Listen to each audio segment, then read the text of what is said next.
Now go. You're good. You're second early. You're good. Wow. That's some amateur shit. We are live. Just the nuts. It's me and Jose. Obviously, the core crew. We've cut the fat. We're ready to go. Appreciate everybody coming and joining. We've got some people in the chat already.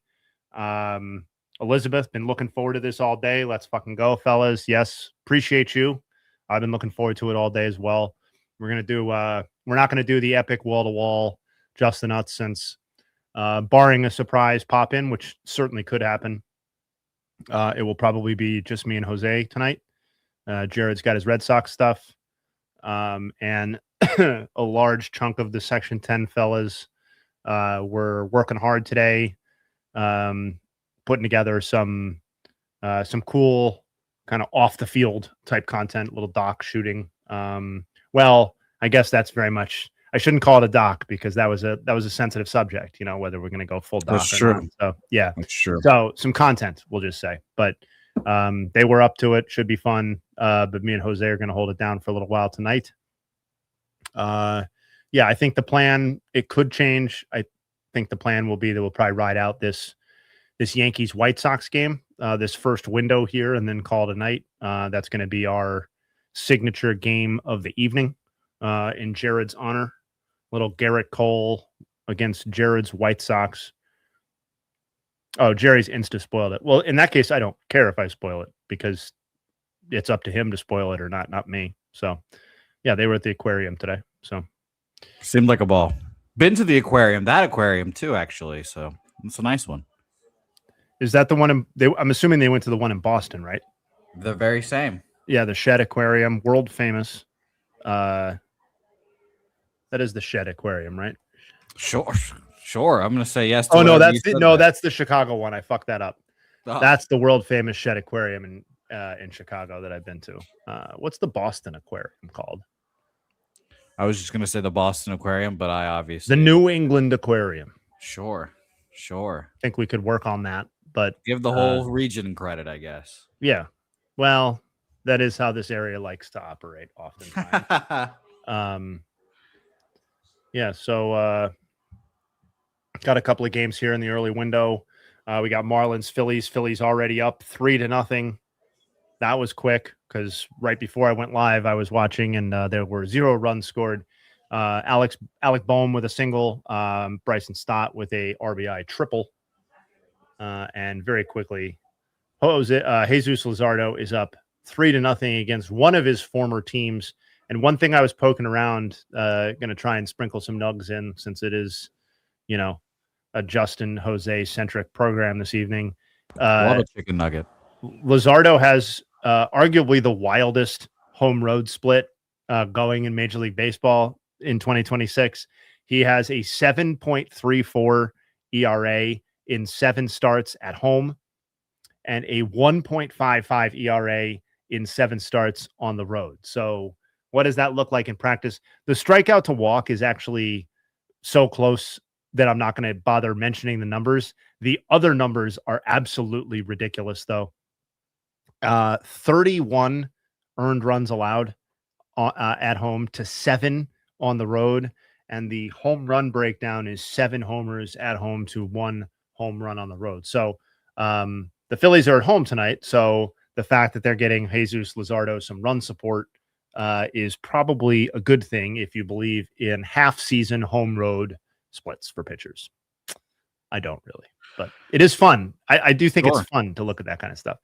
That's one of the things that gets me a little bit. When I don't get this a lot, but sometimes I'll tweet out like a batting average stat or like an RBI stat or something like that, or have that included in a larger tweet, and people will be like, don't you know batting average doesn't matter, or RBI? Like, I haven't been having these arguments myself for 20 years.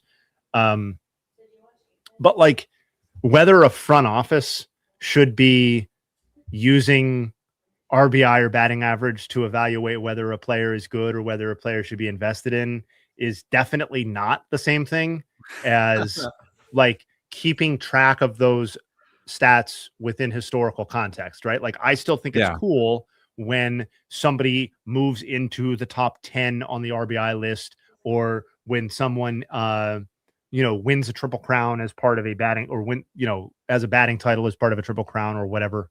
Anyway, just kind of an aside. What do we got in the chat here? By the way, Red Sox are threatening early. 2 guys on against old Dylan Cease. Strikeout to Wilson Contreras, and now old Jaron Duran's up with 2 balls, no strikes. So we'll see. Dylon. Jay Costa 8 said, I think the smartest thing the Sox could do is recognize the blind hype in Roman and trade him for an actual proven star. I'm going to take your comment at face value. Hold on. Name the proven star. I just want to see what your expectation is in terms of they will trade Roman Anthony for this person. So I'm not going to expound on the question anymore until I see Jay Costa's answer to the proven star that he would want. This isn't like a critical thing. It's an exercise. Sure. Let's see. Yankees focus stream on a Sox channel. Cease Tolley is the best matchup tonight. Yeah, I mean, we could flip over there. Dylan Cease making the most unathletic play in the world. Bases loaded. 2 outs. Yankees are about to go, and Garrett Cole looking particularly chubby today. How quickly can we toggle the game that we're quote unquote prioritizing? If it gets out of hand, it'll take about 5 minutes, but we could switch. Yeah. I mean, if we want to there, if people are uprising and think it should be Blue Jays, Red Sox. I mean, I assumed the 2 sub 500 teams shouldn't be the game of the night, particularly with Jared on the sideline. But if the overwhelming majority of people would have a better experience if that was the case, then I'm fine with that. I don't really care. Yeah, we could put a quick poll in the chat too. We could get the people. Yeah, let's do that. Of course. My close personal friend, home run derby, Caleb Durbin, up to the plate, 2 outs here. This will be a moment for him either way. I'll tell you that. Wow. So Costa's answer was Tatis. Like, are you sure that Fernando Tatis Jr. is a better player moving forward than Roman Anthony? Are you sure? Yeah, and I would expect the Padres having to give a little more in that deal for, Roman Anthony. Like, if it was 1 for 1, like, Red Sox fans are going to be aggrieved. I'm not punting a half decade and adding to the amount of money that I owe to the player for that trade. I think that would be a huge mistake by the Red Sox.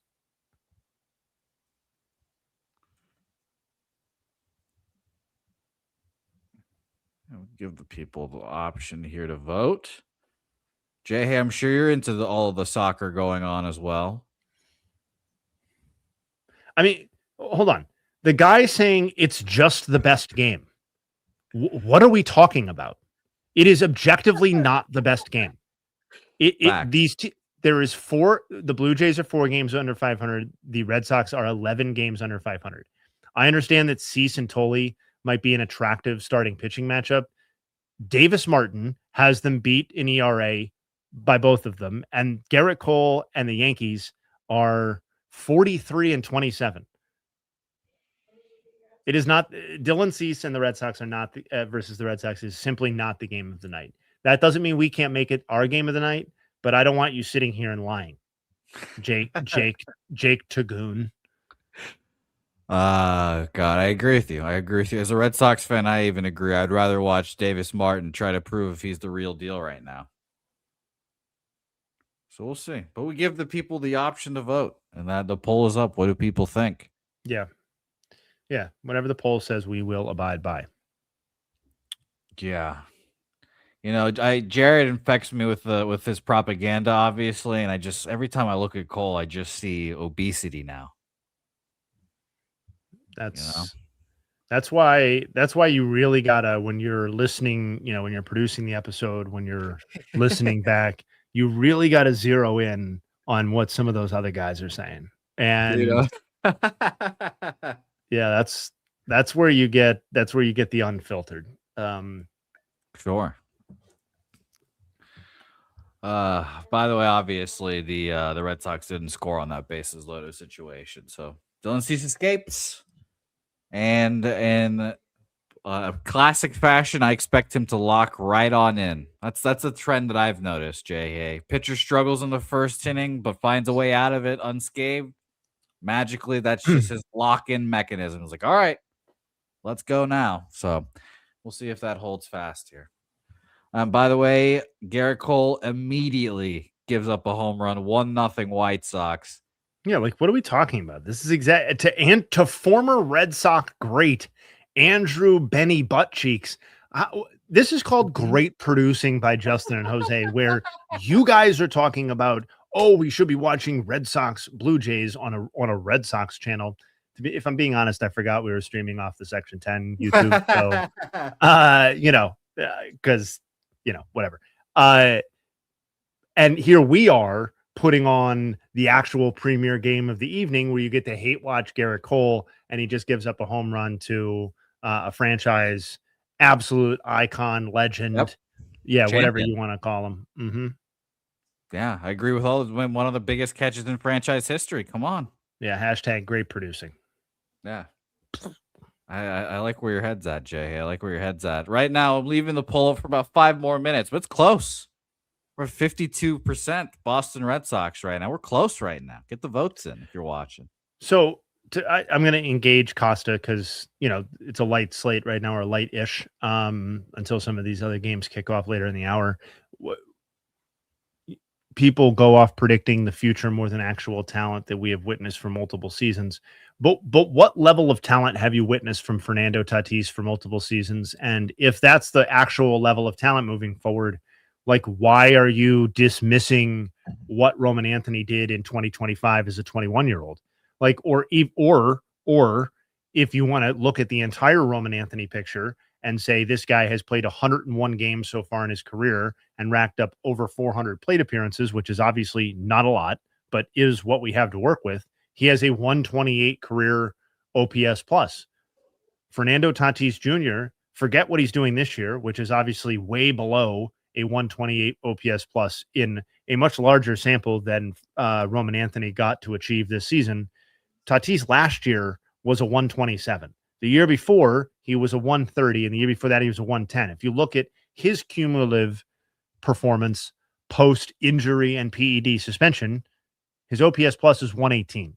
So you are trading for somebody whose track record of being a star, per Jay Costa, is offensively below the level that Roman Anthony has already achieved in a very brief moment in time through his age 22 season. We'll see what the rest of this season provides. Now, I understand that Fernando Tatis Jr. has had varying levels of defensive value at throughout his career, but you're also trading a full half decade to make this trade work, and you are tacking on money to do so. I think it would be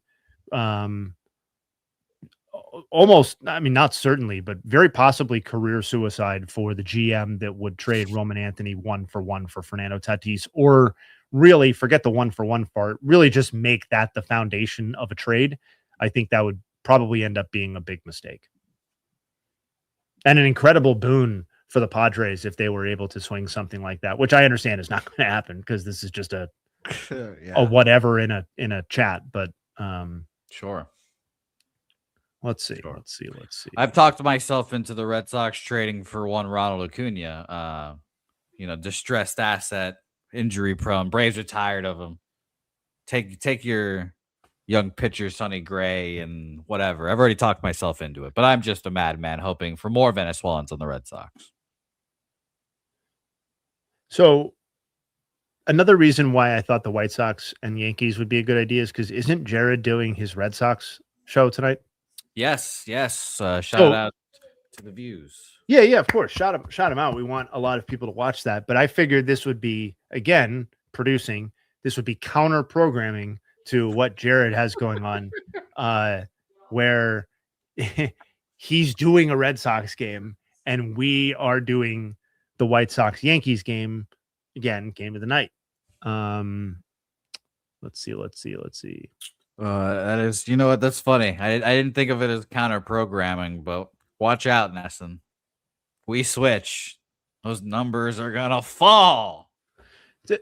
Costa, like I know that there is a risk that it was like Casas, where he was very encouraging initially and then has been injury prone and not as good since then. And now you don't even know what you have.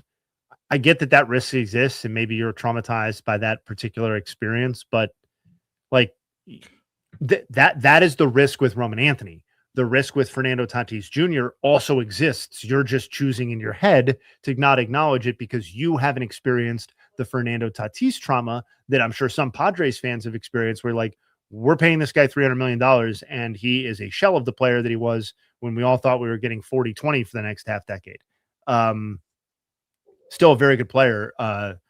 Not so much this season, but for the vast majority of his post PD era, but he's not been the same guy. And well, I mean, that's not slander. I mean, he got suspended. Yeah, it's just facts. People forget. I forgot. You know what? Yeah. Hand up. I had forgotten already. Yeah. That is just on the books. So I have a Tatis story for you, Jay. Hey, I was a bat boy for a year. Shout out to the San Antonio Missions. Obviously, they were the farm system for the Padres, so I got to see Tatis playing Double-A for a while, and I'll never forget. I watched him one day, and I was like, "Who the hell is this skinny shortstop? This guy's supposed to be good. He was hitting like sub 200." And I was like, "Whatever, this guy." And suddenly you close your eyes, like, "Oh, they invited him to the Futures game." I was like, "Oh, wow, he's hitting 250 with like 14 home runs." But Jay, hey, I'll tell you, my eyes were always attracted to one man on that same team, a fat outfielder that kept hitting 300 for whatever reason, aka Josh Naylor on that team. I was like, why is this fat guy hitting 300? What is going on? And it turned out to be pretty good. Yeah, I mean, for having a name like Fernando Tatis Jr., he wasn't like a mega prospect. I mean, I know that the trade now looks like an absolute catastrophe, but the big game James for Tatis, like, yes, that was a bad trade. Fernando Tatis's value also, like, and the perception of him also exploded like almost immediately after that trade too. It was like one of the all-time, if my memory serves, one of the all-time great, like, awful timing trades where you're like, well, this guy, like, we signed him. We think he's a good prospect. Like, yeah, we'll trade him for some help. And then bam. Oh, this guy's a superstar, actually. Yeah. So yeah. I don't, just to end the kind of Roman Anthony thing, I don't really understand the need to speed up the timeline with the Red Sox right now. Cause I just maybe fans and people in the chat have a little bit more clarity, but I just don't really understand what they have offensively right now. And I'd like to see what they have offensively rather than be like, we're going to speed it up half decade, but not actually get better necessarily. Like, if you were speeding it up a half decade, you just have to be, in my opinion, getting somebody with a lot more offensive and overall certainty than what you're getting from Fernando Tatis, barring some sort of pretty epic turnaround this season, which is possible. Yeah. But I think we're just more likely to see that Fernando Tatis is like a 125 OPS plus guy. Like, I think I've had trouble letting go of the previous version. That was like, I play fantasy sports, as we talked about last JTN, but like, that looked like a lot of fun, Fernando Tatis. And it's just, it's fine now, but it's not the same thing. Who are the players you would entertain for Roman? I mean, there are, I not a question I've given any thought, I guess, but since we're just riffing, as a Red Sox fan, I was thinking about it. I was like, even if they got like Jordan, like, you still have to pay the guy. Right. Like, and Roman's already paid at a reasonable rate for prospects. That's the problem. Player. It's like, So let's use Jordan as an example. Like, okay, so you add Jordan, who's obviously much better right now. Is he leading the Red Sox to? He's not going to lead them probably anywhere that matters this season. So you're not really taking advantage of what could end up being the best Yordan Alvarez season, or certainly one of his prime years. So we're starting this conversation kind of next season. And yes, I expect Yordan to be one of the very best hitters in all of baseball again next season. But to Jose's point, you're going to have to pony up here pretty soon on him. And I know Red Sox ownership and Red Sox fans are going to be like, wait a second. So the guy we're choosing to invest in is like a no defense, elite bat, like maybe all time ish kind of bat, but who would be entering his age 30 season next year. So what do you pay? I just don't. And like, are the Red Sox a championship contender because they've added Yordan Alvarez? I guess maybe if they repair the offense in other ways as well, because I think the pitching staff could roll out next season as a championship caliber pitching staff. But the offense feels, and I was more wrong than right about this to start the season when I was evaluating the Red Sox offense. But I think at this point, it's pretty clear that there's just way too many question marks on what is this person for us moving forward to be speeding up the clock. To me, if you're trading Roman Anthony, and these are not realistic, which is part of the problem, but it has to be, I mean, just a guy who's also young, who's better. Like, I don't know. Like, but nobody's doing those deals. Like Bobby Wood Jr. Yeah, great. The Royals are hanging up that phone. James Wood, Nationals are not presumably interested in making that trade, even though Roman's under contract. Nick Hurt's not happening. Kevin McGonigal under contract, not happening. I agree. Otani probably not happening. Ellie, that would be. Like Ellie. That's the only one that is somewhat reasonable, just because Ellie's not paid and has already rejected the Reds, highest offer for money. But I don't think the Red Sox do that. Like, why would they do the whole thing again? Since I haven't really thought about it, I'm definitely open to the idea of an expert or even someone in the chat where there are experts tell me that that's a stupid idea. And here's why. But that's the first name that we've kind of skimmed over where it was like, oh, okay. Like, because the Reds are obviously, I think the writing's on the wall that the Reds are not going to be able to pay Ellie De La Cruz. Well, won't be able to, opt not to, whatever language we want to use.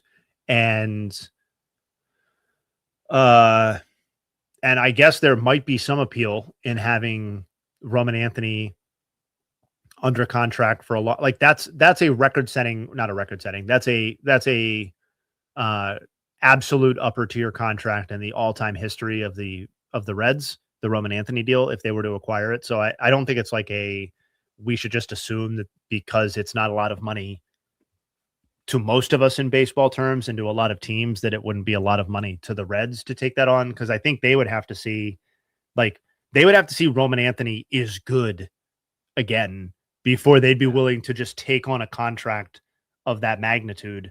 And certainly to trade a guy above and beyond trading a guy who's as exciting, like, Ellie De La Cruz is as exciting as any player the Reds have had in a really long time. So that's probably a no also if you're the Reds, but that's the first one where I've had to stop and maybe have a little bit of a chat with everybody. Yeah, and I still don't think the Red Sox do that because, again, you don't want the pain in the ass of trying to re-sign him. And that deal's going to be start with a 3, maybe. I mean so I mean, yeah, if the Red Sox are just out of signing fun, interesting players to market value deals, then yeah, I guess they don't want any part of that as well. But that to me would actually be one where it's like, well, can the Red Sox get behind this one? Because you're acquiring a guy who might be a legitimately great player, and who is certainly, I think his floor is probably very good player who's extremely exciting, and fun, and people like and buy his jersey and that sort of stuff. But why wouldn't the Red Sox be willing to give $300 million to Ellie De La Cruz, given how young Ellie is? He's actually the type of guy that might reach free agency and people are like, oh, well, actually I'm not totally averse to investing in this because he's reaching free agency at a pretty young age, again, relatively speaking. But again, I just don't. I don't think the Reds would ultimately have the stones to trade Ellie De La Cruz. So I don't think maybe ever, but I mean probably ever when it gets down to it, but not anytime soon. It's a fun deal to think about, though. I agree. Oh yeah. I agree wholeheartedly there. Connor Griffin. I mean, I don't know why the Pirates would be interested in that. I mean, here's the thing. And I know I'm not trying to talk down to anybody, so there's plenty of people who understand this. It's not fantasy sports though, right? So it's like Connor Griffin is a guy who made a commitment to a city who has not received those sorts of commitments from that level of player in like ever. And so if they were to treat that as a commodity, as a transaction solely, and say, we're going to flip him for Roman Anthony because such and such and such, like forget coming up with the actual reasons right now because it's not going to happen. But like, these are our reasons. I think there would be enormous backlash. I think there would be soft, sort of hard to put a value on backlash. Like I do think there would be like kind of some industry ramifications to that. And I just think it would be, I mean, I think it's bad business because I think at this point, if we had somebody to run, like the Zips projections in here right now, I would put a decent chunk of money that Connor Griffin's projections would be more favorable over the next decade currently than Roman Anthony's. I don't think that's guaranteed, but I think that would be probably true. Well, also, you don't just, I mean, there's no real reason to trade middle of the diamond stuff. I still also believe in Roman Anthony. So this is more just a thought exercise to do some Red Sox talk. And because people seem to be interested in the topic. What's the poll say? This poll says Sox. So we're in the process of switching. It was close though. Okay. It was close. I guess, I should have been clear because there's our white and red, I guess. But yes, Red Sox it is here. By the way, 0-0 or 0-0, I guess I should say.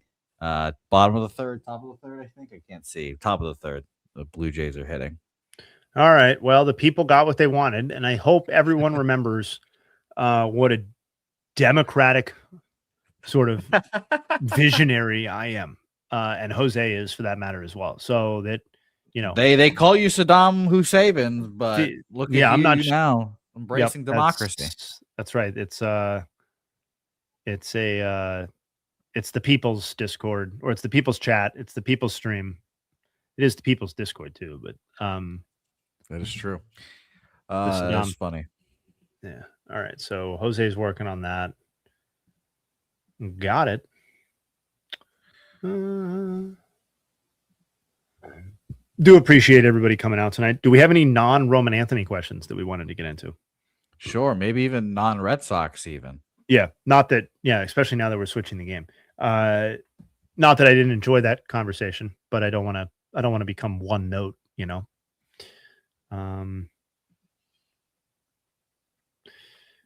This is the most baseball talk we've done on JTN in quite some time.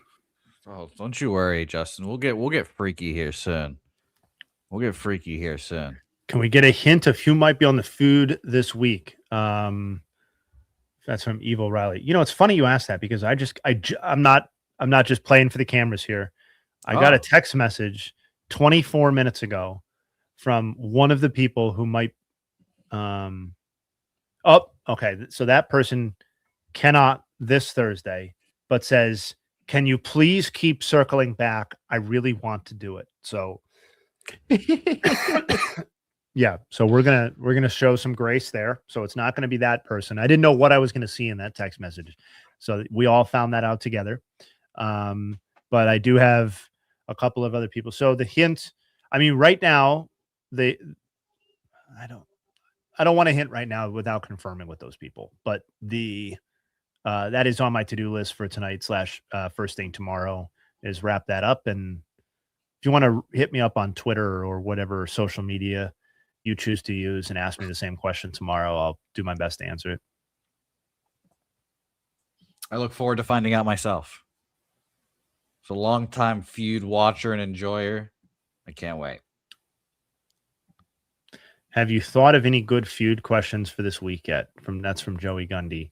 If I'm being honest with you, I give the feud only passing thought until Wednesday hits. And then I have a pretty, a dedicated window to try and figure out what the feud questions are. And I solicit some from the people in my life who obviously aren't participating. And we go from there. But that's kind of sometimes there will be instances where rare instances where I'll be like, oh shit, like that's a great one. And I'll write it down and then I'll use it later that week. But most of the time I'm going to think about this and we're going to get done.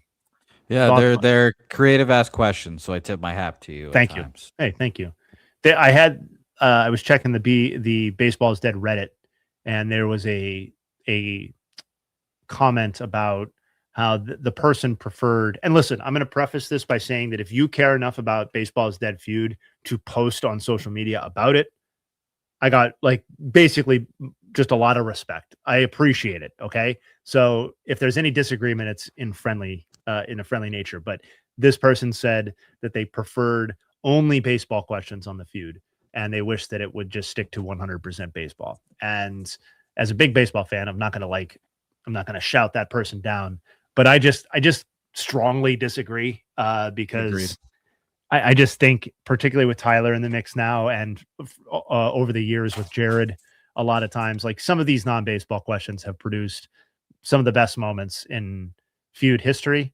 And I know that's not something the Smithsonian is keeping track of, but it is why I do this. I mean, it is to generate not artificially good moments, but really try and nail stuff that will twist some of these guys up or produce some spontaneous answers that are funny is what I'm trying to do. And if you make all of the questions like that, then it's not going to be good. And I agree with that, but I think it's got to be 4 baseball questions to 1 or 3 to 2 or something like that. Yeah, I truly wish I could have seen just the reactions of everyone just hearing orange and tangerines. Yeah, gosh. Are we kidding? That and Tyler talking about how he's it's impacted, not seriously impacting his mental health, but that it's something that failing on the feud is something that he has thought about in any capacity. Is that's what we do it for, to really get inside these people's heads. Yeah, and by the way, that was Tyler's burner. That's funny. That is hilarious. AJG saying that elephants was so much worse. I mean, that was shocking as well. That was shocking. I still don't know if he knows the difference between herbivores, carnivores, and such, and predators and all that shit. But I mean, I couldn't believe it. I just couldn't believe it. Traffic law questions. just make all 5 of them about that one time. Make Tyler feels like he's in an episode of Black Mirror or something like that. I think I'm the only person still talking about signs. But great series. I mean, funny series at times as well. Crazy. I don't watch a ton of TV, not because I'm too good for TV. I'm definitely good enough for TV, but I just don't have a lot of time for it. And I read, and then I watch sports, and it's where are the TV show times? But that show has had as much of a long-term impact on me as almost anything I've ever watched. I still think about some of those episodes on a weekly basis, and I haven't watched them for years. Who was your favorite person you worked with at ESPN? From Jake Tagoon. I have a lot of. I'm assuming you're talking about famous people. I could name random people that you've never heard of. That I want to hear the randoms. I want to hear the randoms. Some of whom are listeners of the pod, so I appreciate that. The on-air people. I had long, great runs with the baseball guys. So, Tim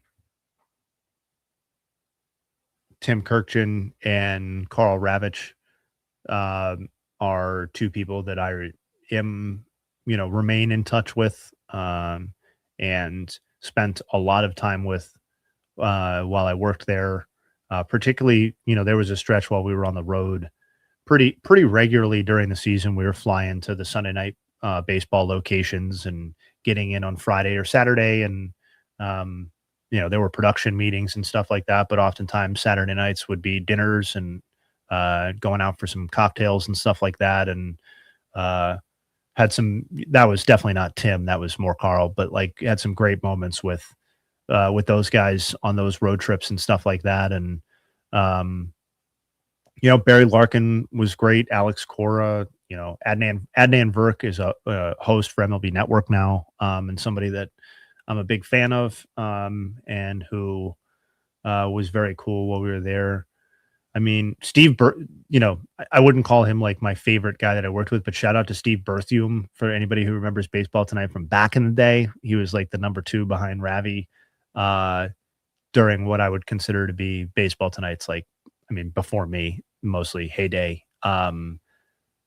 He was the guy who first asked me to do like outside research, like an outside research assignment when he took the Diamondbacks job, play-by-play, and asked for research on that team and that notes. And so that kind of started me down a separate, different path that has been good for me on the side of the other stuff that I do. So, I mean, I could keep naming so many people. I'm leaving off a ton of Eduardo Perez is like one of the nicest, most gracious people you'll meet. I could name Buster Olney gave me my first podcast opportunity. And had some good chats with Buster over the years. So, a lot of love for the Fireball Express, and me and Carl get to do Fridays for a long time. So, yeah, I mean, I could keep naming people, but, ultimately, I mean, I got married in 2019, and, Carl was invited. I mean, Carl was invited and attended. Timmy was invited and attended. And there may have been other people, but those two, when people are at your wedding, that says something. So, was just texting with Timmy a week or two ago, as recently as that. Was at his Hall of Fame, ceremony moment up at Cooperstown a couple of years ago. So that was very cool. Yeah, so that's probably enough for that question, but we can. I've got an ESPN question as well. Sure. I've heard you in Dallas talk about the legendary softball league. Who's Oh, yeah, the best Dallas softball too. player? I mean, Dallas was awesome. So there's like no. Well, of course. Yeah. So like as you would expect, Dallas was awesome. He just didn't play every time because obviously he wasn't based out of Bristol. So like we played every week, but Dallas wasn't in Bristol every week for Baseball Tonight. Though, like the way his schedule was, you'd become like every 3 weeks or something like that, stay for 5 or 6 days and then go home or whatever it was. So he would play when he was there. I mean, the best players on my team are just random ass people. Like I played on the research team. We were called Research and Destroy.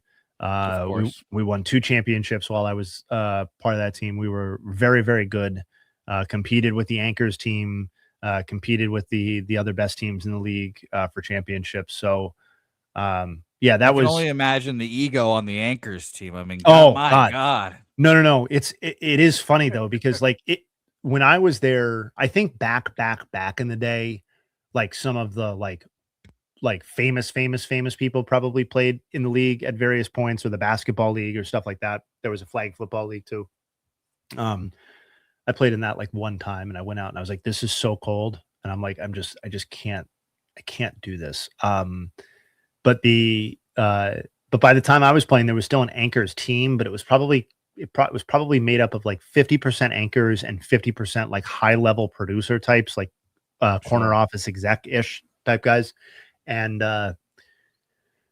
so that was what made it so strange to me, was that you had people, and particularly on the Anchors team, there was one guy in particular named Jonathan Coachman, who has done WWE work over the years. And so he's been around, who would take it. I had a fine relationship with him. Nice guy to me, but like would take the softball league so seriously that like he would be yelling at people. Like that may have been producing or CPing or like associate producing his show later in the day. Like I was like, what are we doing? Like, this is so weird. Like, yeah, I want to win. I definitely want to win. But like, I'll go home and I'll be pissed, and then I'll go into the research department later. We'll kind of riff on it, and then I'll move on with my life. If I was ever yelling at a coworker on the softball field, I would just die of embarrassment afterwards. That's fair. I opt for the other option, Jay. Hey, I just hold my resentments deep inside for a long time for softball leagues, and I don't mention it to anyone. I just hold them right here. I just hang on to them.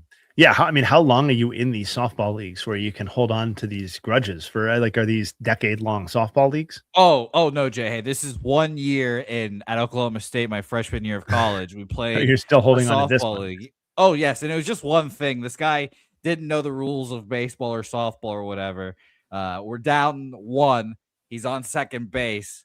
The guy in front of me flies out. I'm fully locked in, Jay. Hey, I'm Big Poppy. This is my moment. I'm about to hit a walk-off against these frat kids. This is going to be great. As I'm stepping up to the plate, the guy just runs. He just takes off. And third out right there. And I'm like, you just robbed that from me. You just stole my moment. Dude, that's brutal. Yeah. It could have changed the trajectory of your entire life. What if Josh Holiday was watching right there and just I could have walked on Oklahoma State baseball because of that? Well, who knows? Who knows?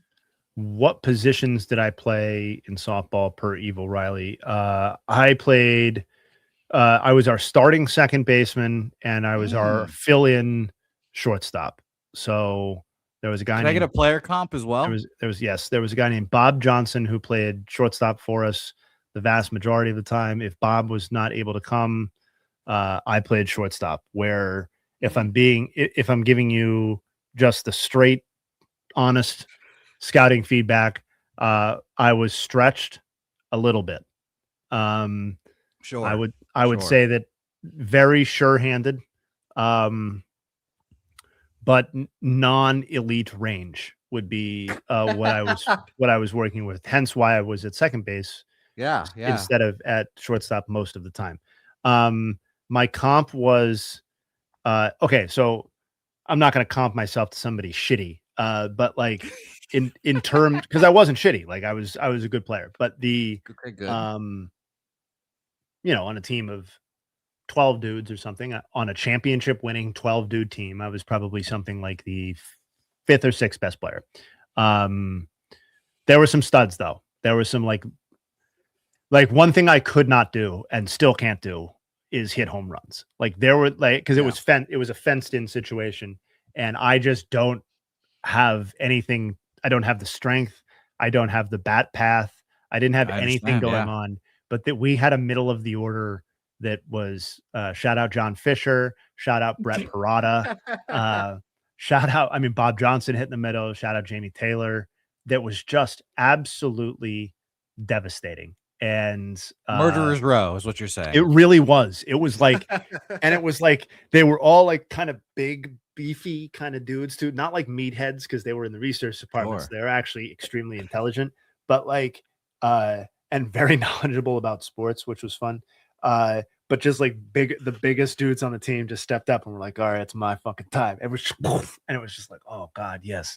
And you were just setting the table for him. I was more like a Jeter. I was a Jeter. I love to hit it to the opposite field. My goal every time I stepped up was to like poke it into right field if I could, which frequently did. But yeah. Somebody said Martin Prado. I kind of like that one too. But I love that. I haven't played in a decently long time. Joey Gundy did all the stats for his softball team. That's great. We also kept stats. As you would imagine, there was an app for the recent, like we were aware. Of course. An app doesn't sound impressive now. I understand, but like an app when I was playing in the softball league to track our stats and then like live updates, like that was actually really quite impressive. We had that, and so yeah, there was more stats being kept for our team, I think, than any other team in the league. We had historical stats, so I can't look at it right now because I don't have it, but I could probably hit up somebody who used to do it, and he probably still has the stats. There were yearly stats, so I could look year over year to see like how my performance had changed. Never any home runs on the tally, as I said, but yeah, but it was a great time. I don't have a current outlet like that to get my competitive energies out, and I think it was a lot of fun. It was a lot of working until 3 a.m. and getting up at 8 a.m. to go play softball, which probably wouldn't work now, but definitely work. Yeah, because I was like, we were doing the show until 1 or 2 o'clock in the morning, and I was driving home, coming down off of doing live TV. Not like I was, fighting crime, but there is a little bit of a come down, and relatable. Yeah, so I'm staying up till 3, 4 in the morning, and those softball games started at I mean, it varied sometimes, but it was like 9 or 10, I feel like. So I live 20, 30 minutes away. Got it going. Yeah, it was great. Once you were there, it was always worth it. The research and destroy Yankees. I mean, that's, yeah, kind of. I can see it now. I can see it now. Joey Gundy dropping the Luis Ariz comp as well. I love how all these guys are Venezuelan as well. Yeah, Luis Ariz, so like today's Luis Ariz, where his defense was like well regarded and not like worst in league. Because I was definitely not a DH playing second base. I could field. I'm not fleet of foot. I'm not a fast man. Yes, the lack of competitive outlet is why feud is the way it is. Yes. Somebody on BID Reddit called me arrogant and mean today in my Twitter responses, and I figured out why, and it's not because I'm arrogant or mean, but lack of competitive outlet. Gotta get in, gotta shoot these guys down.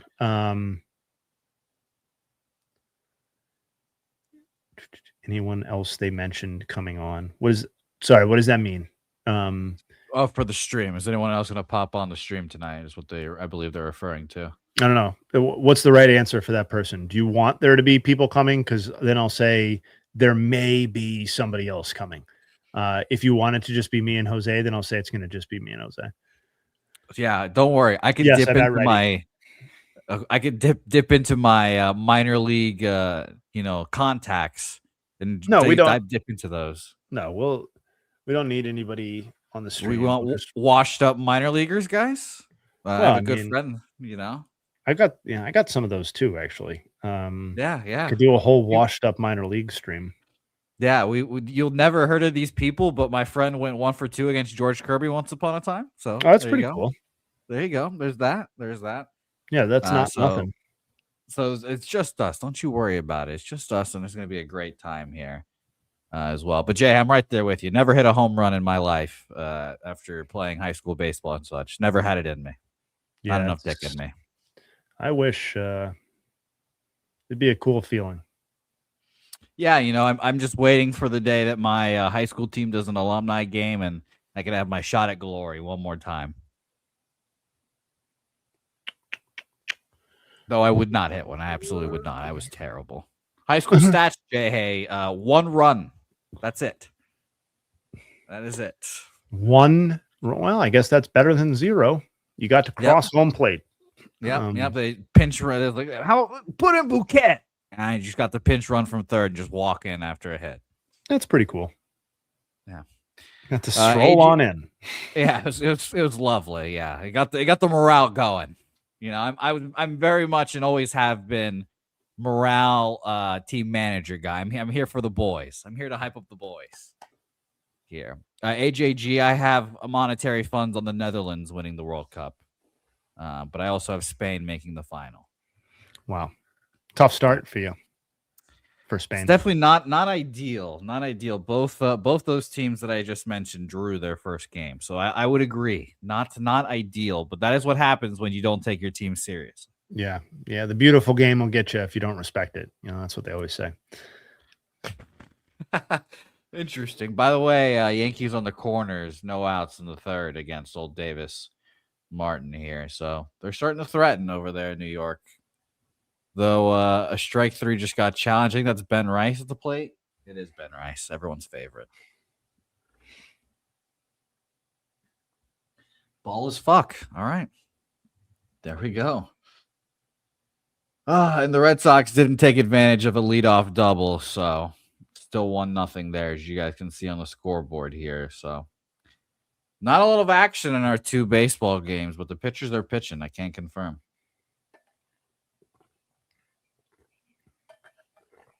I can confirm. Yep. For those of us just joining, plan is to stream through this first batch. I mean, now that we've switched over, probably makes sense to stream through the Blue Jays Red Sox game. But yeah, roughly the Blue Jays Red Sox / White Sox Yankees. If Blue Jays Red Sox ends and White Sox Yankees is very close to ending, I won't speak for Jose. I'll probably just stay on until that one's also over. But but yeah, that's kind of the plan. So, another 2 hours would be my guess. Hour 40, something like that. Sit back and relax, people. Yeah. By the way, a good question here, Jay. Okay. In Tyler We Trust, what teams do you think you will trade for Devers? What teams would be interested in trading for that onerous contract? No, I mean, I would firstly, Tyler, I would strongly recommend checking out a podcast that I'm a huge fan of, which is called Baseball's Dead. And on that podcast, I know this is the Section 10 YouTube channel, but that's because we can't currently do it off of Baseball's Dead. I would say that is an unmovable contract. So, and have said that for a little while now. And I'm not going to say I was the first person, but I do feel like I'm a thought leader on this particular Devers topic. And so, yeah, I don't think they can move it unless they're eating an amount of money that would be kind of like unprecedented, maybe in baseball history, recent baseball history. Man. So Schwarbaum, also shout out Drake Baldwin hitting. This is his first game back, right? Or did I miss a game? I'll double check, but I no, think he was back. So. No, I did. Oh, wait. Yes, this is his first game back. Okay, great. Sicko, that guy. Yeah, he'd been out since May 18th. I know I know Dallas has been pretty fervent that Shea Bangaliers is the best catcher in baseball, despite getting red in the face over Cal Raleigh's MVP case just last year. So it's very fluid who the best catcher in baseball is. But, shout out to Drake Baldwin, who is absolutely 100% in that conversation and probably deserves to be in it as much as Shea Langoliers, which is a testament to Baldwin and not disparaging of Langoliers in any way. Who would you take out of all the catchers for the next 5 years? This is kind of like JT Realmuto's crown that he had for such a long time. Yeah. He's the best catcher in baseball forever. And now it feels like he's, taking a back seat. Cal Raleigh has a big blow up season, but I think everyone and their moms knew that it was not going to happen again this year. So I'm very interested because there's a lot of good catchers and a lot of young ones. Yeah. I mean, I think my answer kind of has to be Drake Baldwin. Because while I don't really care who somebody thinks is better between Langoliers and Baldwin right now. Baldwin is significantly younger than Shea Langoliers, so the fact that it's even a conversation would lead me to taking Drake Baldwin. Like we're talking three-ish years edge here, age-wise, and you can make a very compelling case, like really easily, that Drake Baldwin is already better offensively than Shea Langoliers is, despite Shea's edge in home runs or whatever. So yeah, that would be my case. That'd actually be, Dallas would get mad. He'd get like flustered or whatever, but it would be funny. It'd be like funny to do a Baldwin Langoliers like tail of the tape kind of debate style thing between me and Dallas. On blind resume. Yeah. Well, yeah, blind resume. We could do it that way too. Absolutely. It'd be interesting. I would be interested to hear the debate of who the best catcher in baseball is that way too. Would be a fun off-season thing, maybe. I could see that. Kangaroo Court. Adley, I don't think there's no. I think Not Adley's a step anymore. below here. Yeah, step below these guys.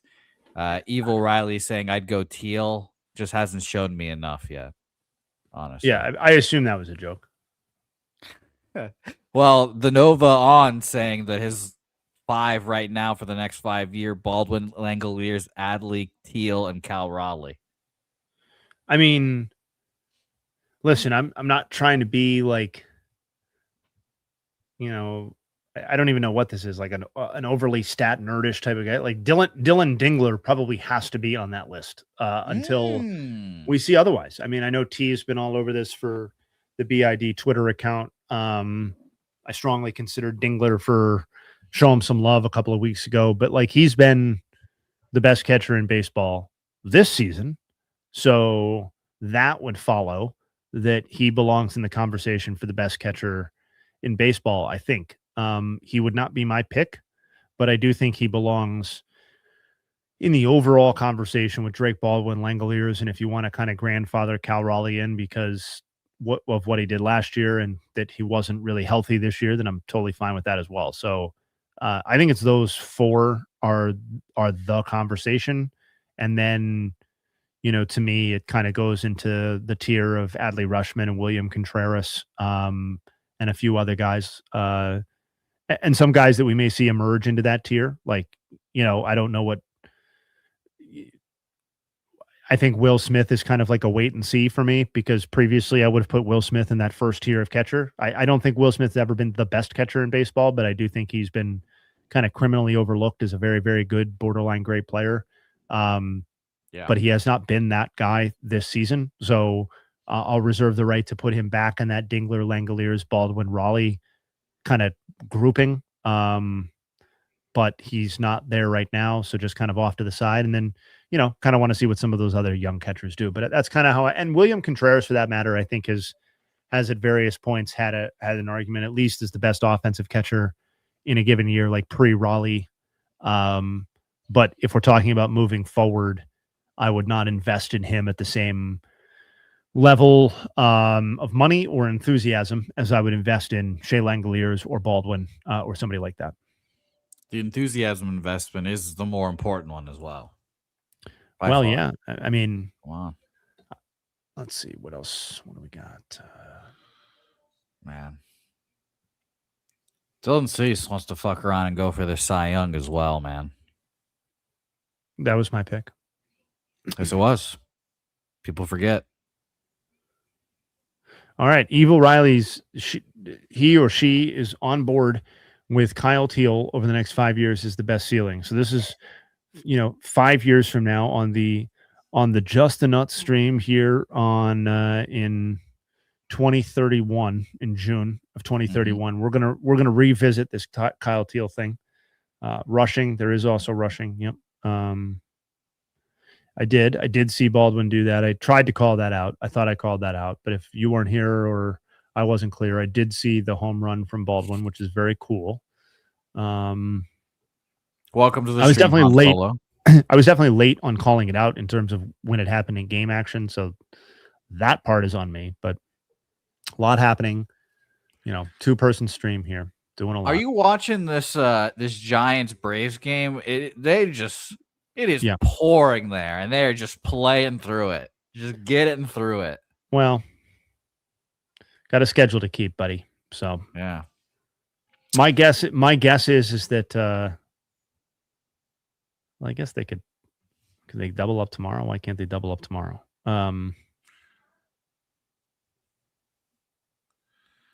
Yeah, so we're stopping. Yeah. And we're stopping and talking. That's a good time to switch to old Guardians Brew Crew. Yeah. I mean, switch to. That's a little alarming, I'm going to be honest. You're right. You're right. That wasn't kind of priority number one.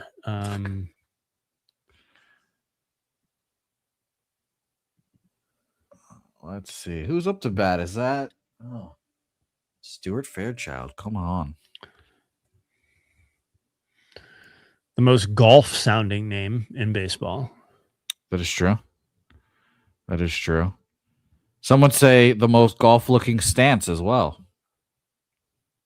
Some would say that. I'm interested to see how the Guardians' offense does with no Jose Ramirez. I'm not. Well, that's fair. People I know will be wagering on unders in their games. Lowers sometimes. I think we're gonna throw that in the disrespectful category. James Woods up. James Woods up here in the bottom of the fifth with a runner on third and nobody out.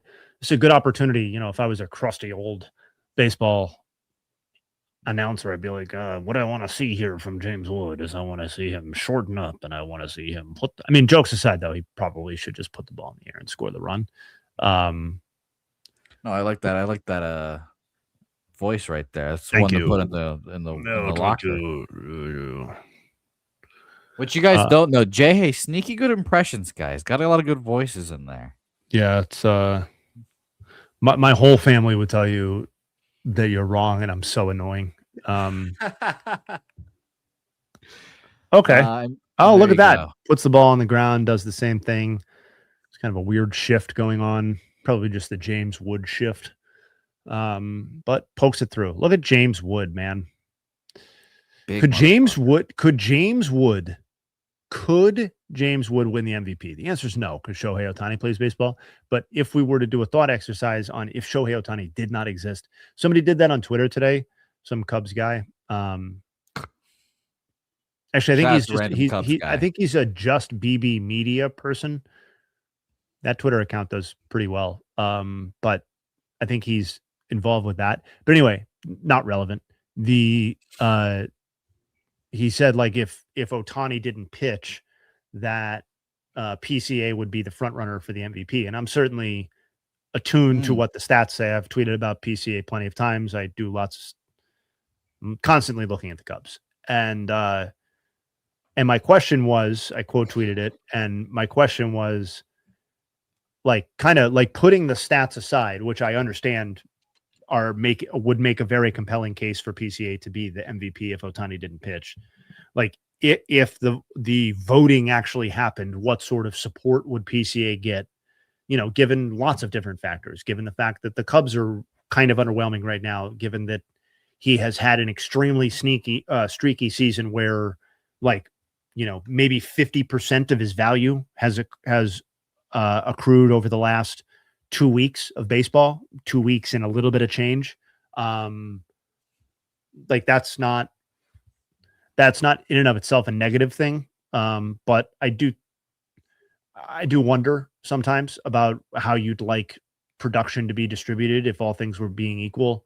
That defense and the credit that he gets for that is driving such a large part of that wins above replacement total. Do you buy into that? Do voters fully buy into that? Or would they look at somebody like a James Wood, who, at least narrative-wise, I know there's not a huge difference between the actual records of the Nationals and the Cubs, but the Cubs were supposed to be World Series contenders and certainly division winning contenders, and the Nationals were not supposed to be anything. And here we find ourselves with two very similar record teams. So, you know, I think James Wood is a feel-good story on a feel-good team. And whose offensive productions are, I mean, just very clear cut, and, you know, would, I think, appeal to a lot of not just traditional voters, but I think just a lot of voters. I think that would appeal to, and, you know, then you've got what Mizorowski's doing, what Christopher Sanchez is doing, for that matter, who is currently behind Mizorowski, but I think would factor in some sort of way to this conversation. So, is PCA a deserving MVP candidate in this hypothetical world? Yes. I just kind of wonder, push comes to shove, again, in this totally made up scenario, whether he would get that kind of support. Agreed. I'm just thinking off the top of my head, I don't think he'd be in the top 5 for me, honestly. I think he would. Performance. I'm not going to put that much weight into that part because, like, you know, to his credit, he has been one of the few bright spots. I don't know that he would actually get my true, real vote. I'm just not sure about that. For kind of reasons that I hinted at. I mean, It was hilarious to see him hit that cycle and then Getting picked off. immediately get picked off. Oh That's my tough. gosh, couldn't believe it. Couldn't believe it. See, I don't know. I mean, I'm not watching the Cubs every day, but it seems like, he'll have his good moments, but then every once in a while he'll just do like the dumbest thing ever and just have the greatest, biggest dumb play Yeah. ever, and he has to balance himself out. But interesting player. I was thinking about James Wood, Jay. What do you think his contract number starts with? Kind of impossible to say right now. I mean, that's a little bit of a cop out, but like, what does the financial landscape look like in new baseball once we emerge from that? Sure, sure. We might have a How salary cap for all we know. yeah, how soon does he sign? Like if we're assuming that he makes it all the way to free agency, that's still a considerable amount of time from now. He is going to be in that position though that we kind of talked about earlier with Ellie, where they're going to reach free agency at an age where a massive deal if they're performing. Like if James Wood is putting up 174 OPS pluses at the time that he reaches free agency, then Yeah. why wouldn't the number be whatever the current landscape's Juan Soto number looks like? I don't know why it wouldn't look that way. So, because if he's putting up those sorts of numbers at that age, then he would be Juan Soto. And maybe even shit, man, maybe even better. I don't know. Fuck. Yeah. So I'm not going to put a ceiling on James Wood. So would I bet on him being better than Juan Soto? No, because Juan Soto at various ages has been the closest thing we've had to like Ted Williams. So no, I'm not going to do that. But yeah, it like if I'm his agent and starting to think about this question, like that's what makes the Vlad contract such an interesting one for me moving forward, because it bridges it to me in my head. And I would think for agents, it works as something of a negotiating bridge for where the game existed prior to Vlad's extension, because like prior to that, it was pretty much like the Otani Soto outliers, and it was 300-ish million dollar contracts and lower. And so now you have this deal that kind of is in between there. And like, if I'm an agent and I'm James Wood's agent, I'm like, well, we're obviously not going to do $300 million. So like, let's talk about that Vlad Jr. contract. Let's talk about building off of that. James Wood's the next great one. By the time James Wood's negotiating this deal, it maybe 2, 3, 4 years beyond when Vlad Jr. signed his deal, appreciation of time value of money, all that sort of stuff. Like, yeah, it's, I don't have an answer to your question, but the broad answer is that he's one of the great candidates to really push that forward, because he's not one of these guys who have signed these, pre-debut, rookie, pre-arb deals. And he's going to, at this current rate, reach free agency at an age where you can't fuck around with the aging curve. You're going to get his prime. It's going to be a Bryce Harper situation. It's going to be a Juan Soto situation. So that could be pretty cool.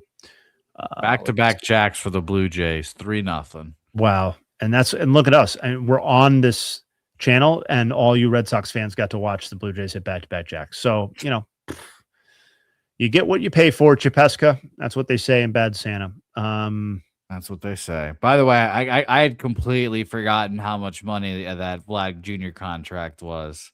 I'm looking at Spot Track, 500. I mean, God, third biggest in the baseball. I mean, man, I guess. I mean, so Goated Bear is asking the question. And by the way, we just did an interview with Bruce Meyer, the interim executive director of the MLB Players Association, and that will be released later this week, Thursday. So be sure to check that out on what will be the Bruce Meyer Family Feud episode. But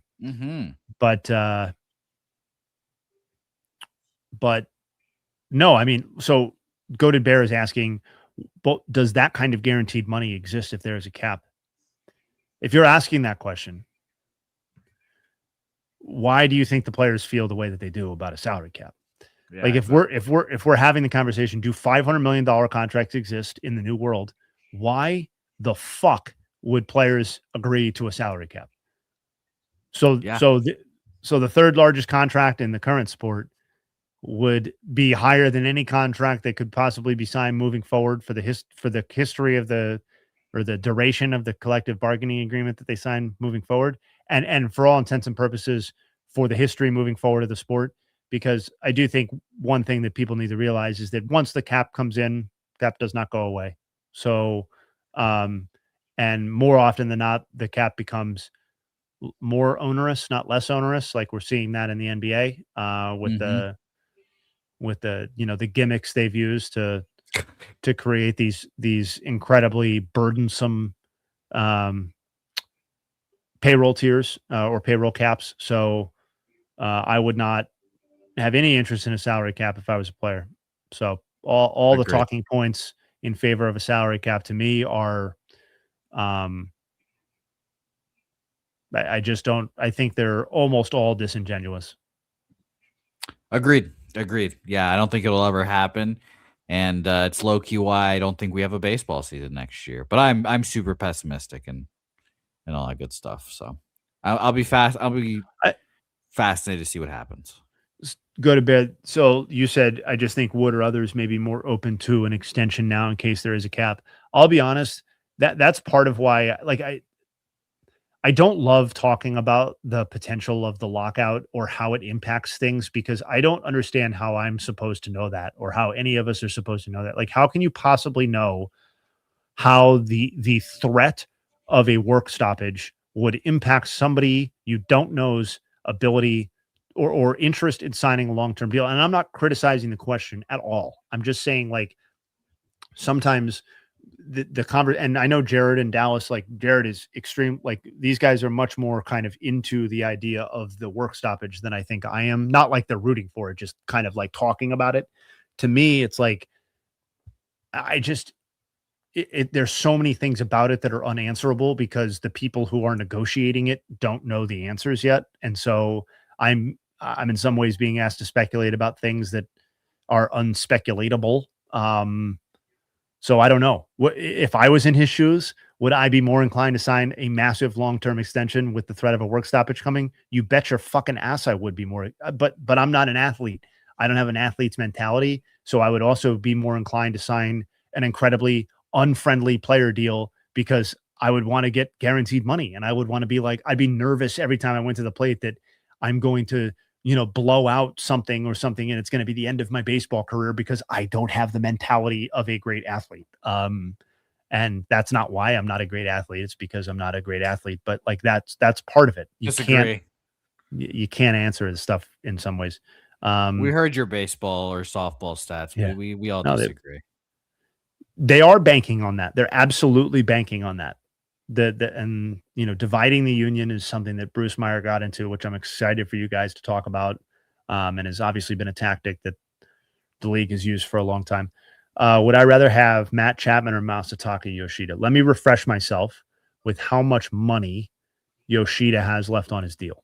Uh, as the number one Masataka Yoshida supporter, I would have to say Matt Chapman, unfortunately. Because Yoshida's defense is tough. It's with the Red Sox. There's so many Oh, so it outfielders, runs but through. So he's only through next season. I mean, if it's I if want it's the like a expert straight opinion. if it's a straight up not my money sort of scenario, then I would rather have Matt Chapman because he's a value add and Yoshida's not. So I guess it's a simple question in that way. I don't know that. So like you're not really dumping Yoshida's contract in this deal because it is such a small amount um, compared to like what Yoshida is owed. So like, Chappie is owed something like $100 million after this year. And I don't think he would get close to it. He would get some money, especially because he's turned it around in a big way lately. But yeah, don't know. I guess that could be part.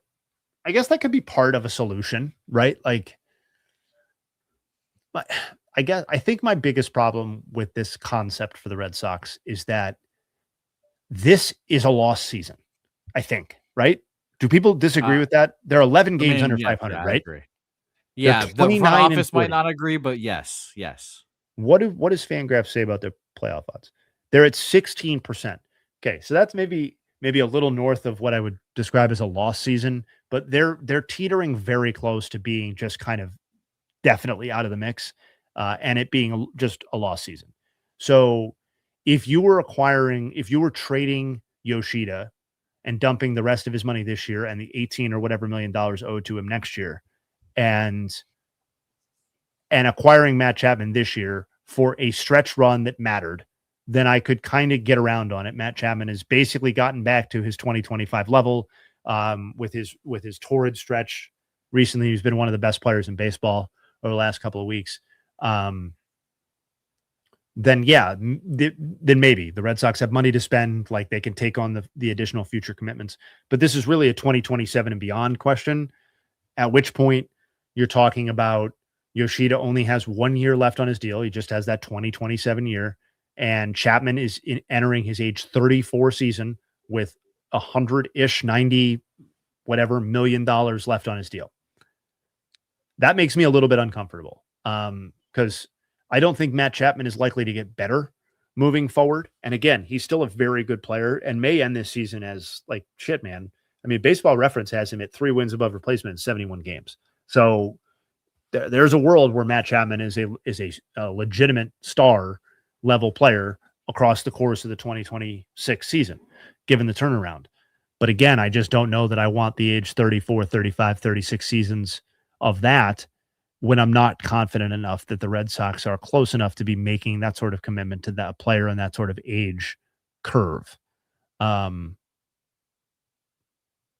If that makes sense. Like, I just think this season not mattering matters in terms of loading up on somebody who's that old. I mean, yeah, no, I wholeheartedly, and I get people will be like, "Well, are you going to flip Yoshida for prospects?" But I agree. I feel like acquiring all that money for a team that doesn't want to spend money in the first place, and again, we don't know what's going to happen. But imagine if there is a salary cap and a Matt Chapman contract that is already bad now without a cap. Ugh, yeah, that'll be tough. But I get it.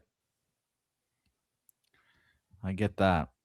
I am worried. I've seen people mentioning Devers in the chat. I am worried that a certain team in New York will just try to flex their financial muscles and eat that contract. But we'll be see. I'll be fascinated to see what he does as well. I don't think he goes anywhere either. But why would you be concerned that the Yankees would flex their financial might and eat that's what you're saying, and take on Rafael Devers?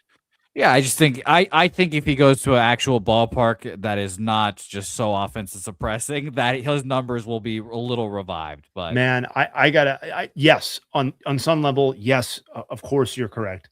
If I was a Red Sox fan, I know it might be a weird thing or maybe even unpleasant.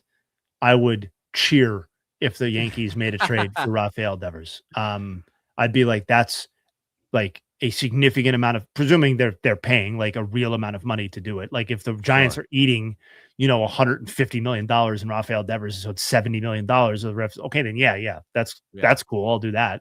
But if they're paying him like a real amount of money, that to me would be like, I don't mind saddling the Yankees with that. I do think this is the best. Obviously despise the Yankees. This is the best Yankees team we've had in a while. And I think this is the best team we've had to face the Dodgers specifically with their pitching. Somebody asked what's stopping people from taking their talents globally and playing in the Nippon League or something like that.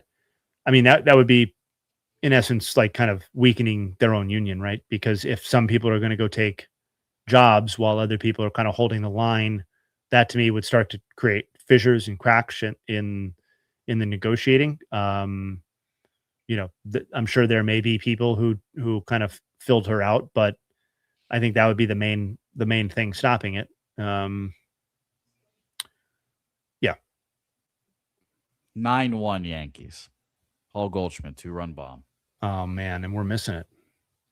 And I'm not, but obviously got a lot of games up. But it's just, we could be taking in all this. The Davis Martin is real thing is going to be. It's not going to survive tonight. I don't think. No. His good numbers in the first half are. Is he still out there getting all these runs against him too? Did they not relieve him at any point? I didn't see They he have was pitching. no. He's out now. He threw 3 1/3, but I mean, all the runs that have happened were to him. Yeah. That's how you ruin your first half numbers. Well, I'm going to go ahead and do a little. We're going to nug up on this. The stove is turned on. Yeah, we're just going to do some simple little math nug here, like a first 11, last 3 sort of deal, like a little first 11, 2 ERA in 67 and 2/3 innings pitched. Yeah, you got to watch how the. Oh, you were going flat out. Watch how the cookie is made here, everyone. Wow, 3 homers allowed tonight. So he allowed as many homers tonight. This is just an on-the-fly nug right here. 3 homers tonight is as many homers as he allowed in his first 11 starts combined. Yikes. It's not what you want. It's not what you want there. Good God. Oh man, that's very interesting. Shout out to Skiba. Nice to see you in the chat. The dawn of the Section 10 Discord. Appreciate the work that you do. We are indeed watching Red Sox Yankees as well. Red Sox Yankees. Red Sox Blue Jays here. And the Red Sox are threatening again. A guy on first, but we'll see. Down 3 runs. Yes, Nugs, Tyler, the Nugs are coming. This is the oven is turned on. Yeah, sorry, it's kind of a two-part nug I was working on, so I got a little distracted, but no, do your thing. We're all in awe of watching the master work. Oh gosh, you're too here much. As well. Isopod, I'll try to answer this for you. As a kid, who was your favorite mid player who you thought would go to the Hall of Fame? For me, I thought it was Dan Herron, was the same level as Clayton Kershaw because I saw him throw 8+ innings once. Dan Herron was so good though for a sec. Yeah, not even for a sec, for like a half decade. He was like one of the 5 or 6 best pitchers in baseball. So you didn't get duped that hard, I will say. No, he's apparently a nice guy too. I think he still does stuff with the Diamondbacks as well. So shout out to him. But mine, obviously, I thought Cespedes, the first one, not his younger brother. I thought Cespedes was 15 years, 400 home runs. Here he comes, throwing people out left and right. When he was a Red Sox, I was like, oh, great. This is awesome. And then you close your eyes, and then he allegedly breaks both of his ankles, boar hunting, allegedly, very allegedly, extremely allegedly. And then that's how that happens. So I thought Cespedes was going to be elite. So Davis Martin, Justin Upton is an answer for me there. Justin Upton obviously had a very, very good career, but I thought he was going to be just absolutely everything. I was 100% invested in all of my fantasy keeper leagues. I thought he was just going to be funny. I thought he was going to be basically like Ronald Acuna with not quite all those stolen bases, but kind of that idea was what I thought we were going to get. I was into BJ too, but yeah, Justin was obviously BJ was up first. So you got like, oh man, this guy's awesome. And then you start to hear like, oh, but his younger brother's like even better. He's like, he's BJ, but he does everything better. And it's like, oh, okay, cool. Well, that sounds fucking awesome. Yeah. You know this better than me, Jay. Hey, but there's never been one player that has lost his power more than when BJ switched his name to Melvin. There's just so bad.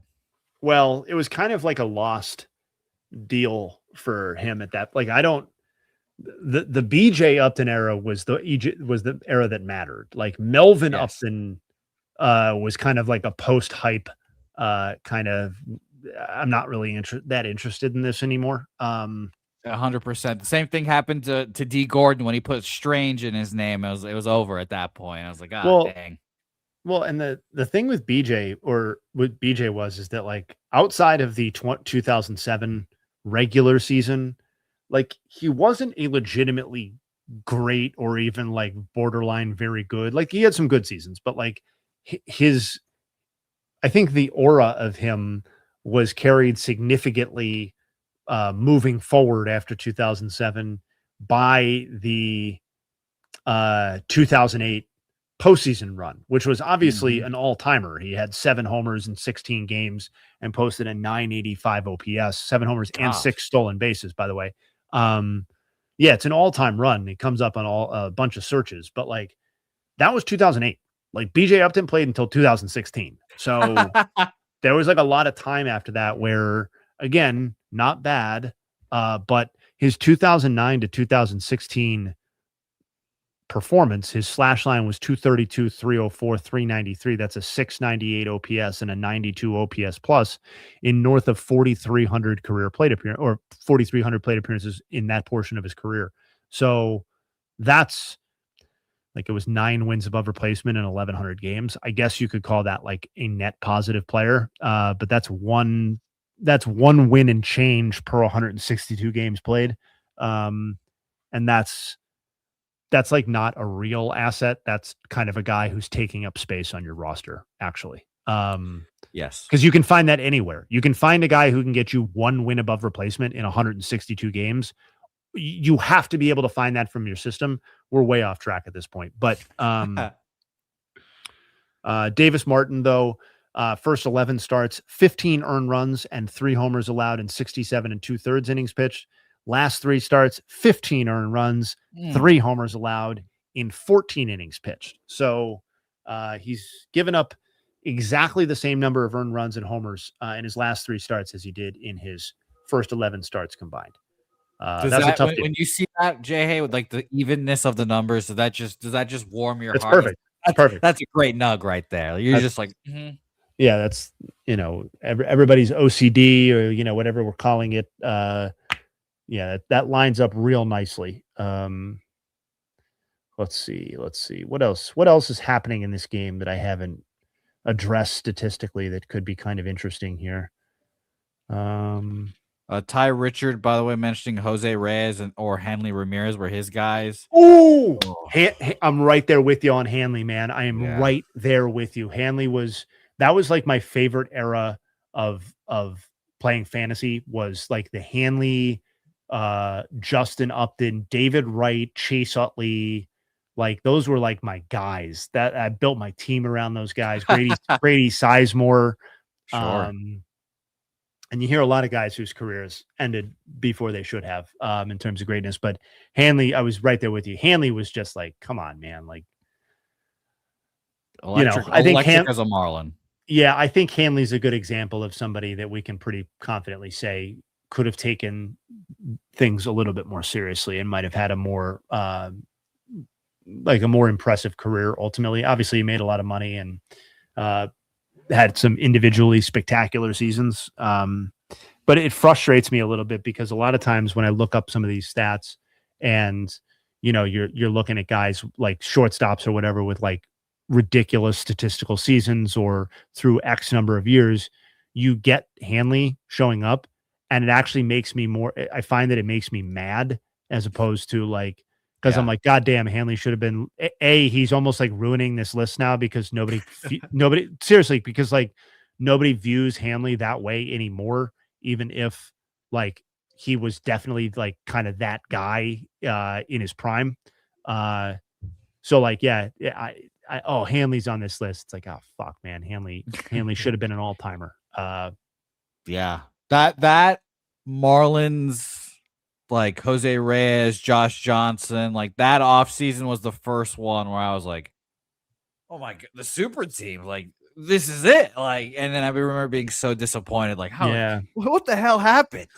Josh just couldn't stay healthy. That was he was nasty as fuck when he was on the that's a fun forgotten guy a little bit because people love to do me included, people love to do remember Tim Lincecum, like, we don't, Johan Santana should have gotten more love. Like, Corey Kluber won his Cy Young. So, these pockets of player greatness, but like Josh Johnson's era was just depressingly short. And that's part of like what makes it so tantalizing. But you had really a 2+ season run from 09 to 11 before he got hurt, um, where he had a 2.64 ERA, and 16 and a half wins above replacement in 70 starts.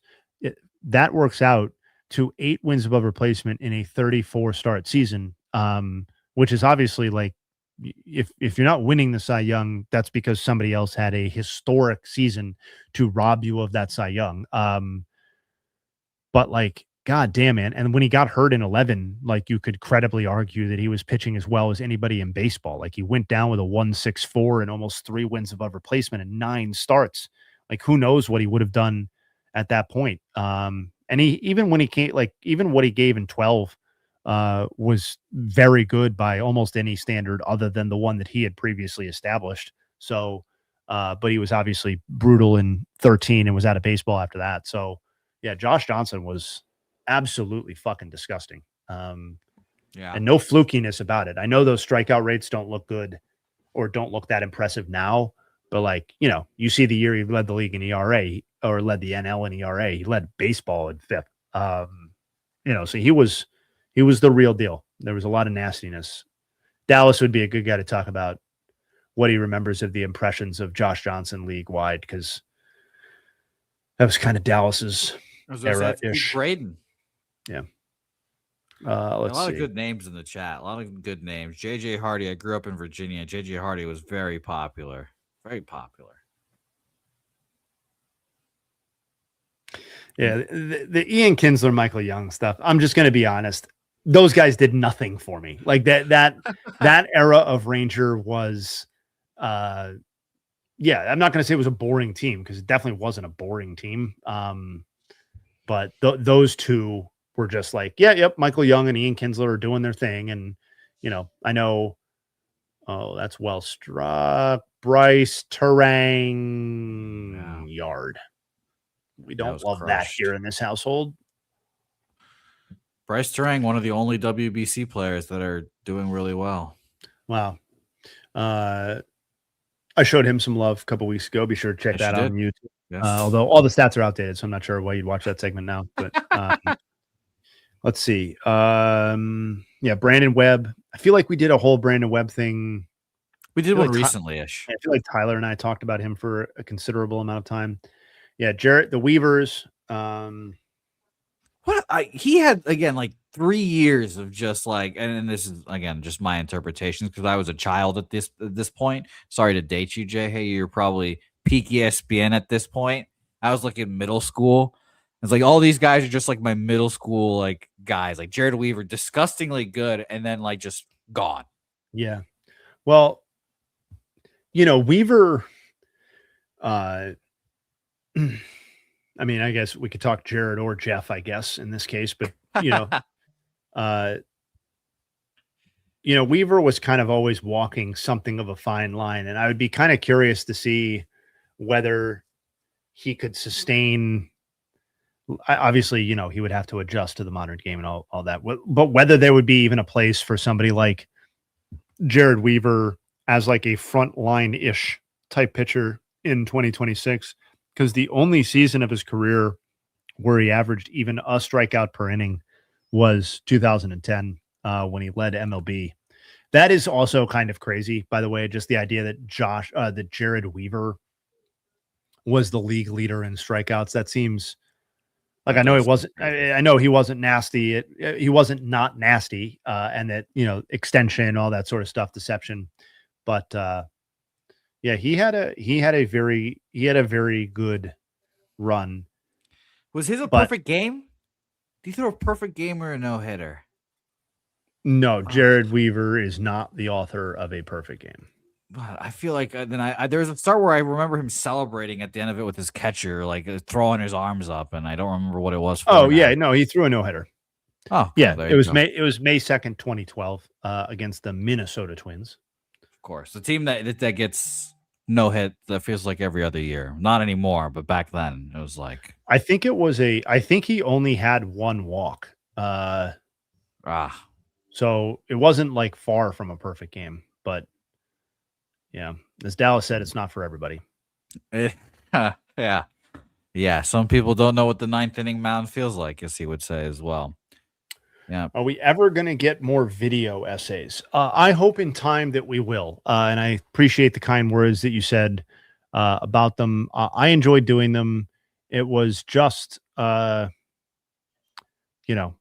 previous era was not always the smoothest for various reasons. And, Jeremy did a great job with the videos that we were able to do. But, there was no like associated social plan rollout with any of those. There was no coordinated support of those. Obviously, like Jared would support and retweet, and Dallas would support and retweet, but like, the company we were working for was not like aware of what was going on when these would come out. So like that gets frustrating after a while when you put that level of effort into it, and more from like just as much from Jeremy's side as my own side. And it just feels like some of them were doing some of them did very well. Some of them outperformed actual episodes. And some of them didn't, but yeah, I would love to get back into them. I think that's probably, I don't want to set unreal expectations. I think that's probably at the earliest the next season thing. I don't think we currently have the editing bandwidth to accommodate the video essays. So something I could do at any moment if we were interested in pursuing those again. But that leads me to a good opportunity actually to encourage people, if they're interested, to check out the BID tier on the Patreon, because while it will not currently feature video essays, if you like my stuff and essay-ish type stuff, I will be writing starting this week for the blog. So that's going to be something that you can access. I'd like to think that at my core, that's actually what I am. And I used to, not that this is not me bragging, but like, I used to be published on ESPN Insider and ESPN.com when I was in the research department. And that was always a great thrill for me. And a thrill long before I ever got to podcast or appear on video. And I thought for a long time that that's where my career was going to go. And which was writing. My first long-term job out of college was as a sports writer for a series of local newspapers, really dating myself. But I have wanted to get back into doing it regularly. I do it kind of on my own personal time. And I'm really, really excited to do it for people who are interested in reading. And it's going to be, kind of how I generally approach the game. So if you like, it's not going to be like just a stat dump. It will be, ideas that I'm digging in on, narratives that I'm kind of poking into and exploring, player performance declines or appreciations that I think are interesting for a wider audience because of why they're happening. Historical breakdowns, kind of looks back at history. I'm going to be putting written versions of some of the stuff that we love to do in the off season with the MVP and Cy Young hindsights. I'm going to be expanding that into different awards and different paths in the written form that don't make the podcast. So all sorts of, and it's going to be timely. I'm going to be reacting to news as it warrants. So yeah, I'm very, very excited about that. But that is one element of the new BID Patreon tier, which is, a little wink and a nod called Starting Nine. That I would love for you guys to sign up for if you can, and if you're interested. That is not the only thing that's featured on that tier, of course. We're also going to be, and Jared and Tyler will also be blogging on that national side as well. So it's not just me. You'll be receiving written content from Jared and Tyler as well. And for anybody who has listened to BID since Tyler joined, I think you would agree that his grasp of the national game is as strong as his grasp of the Red Sox game. So it's that will be writing that I'm sure is worth reading as well. And obviously, Jared is a published author and self-explanatory for his knowledge and awareness and writing ability. So I'm excited about that. The streaming stuff, which is I think best described as being fronted by Tyler, but something that I will be participating in. We're going to be doing Out of the Park baseball. We're going to be doing some streams of other video games. I think Dallas is going to get involved in some of the MLB The Show stuff because I don't really play that at this point, but I would play RBI baseball, would play MVP baseball. So those are sorts of things we're going to be toying with. And then also the book club. Book club. Yep. Which is, pretty near and dear to my heart. And while I'm excited to get to the writing stuff, the fact that we're even doing a book club, I knew we would do the blog and that if a Patreon ever existed, it would feature me writing. But I didn't necessarily think that the book club would come to fruition. So we are going to be doing that under the Patreon, which is going to be a lot of fun. And the first book is already, I really should be bringing it up here for these streams so I can show it to people, but I will drop the link in on which book it is. So that if you are interested in purchasing it, you can go ahead and do that. But we're going to be reading baseball or baseball adjacent books.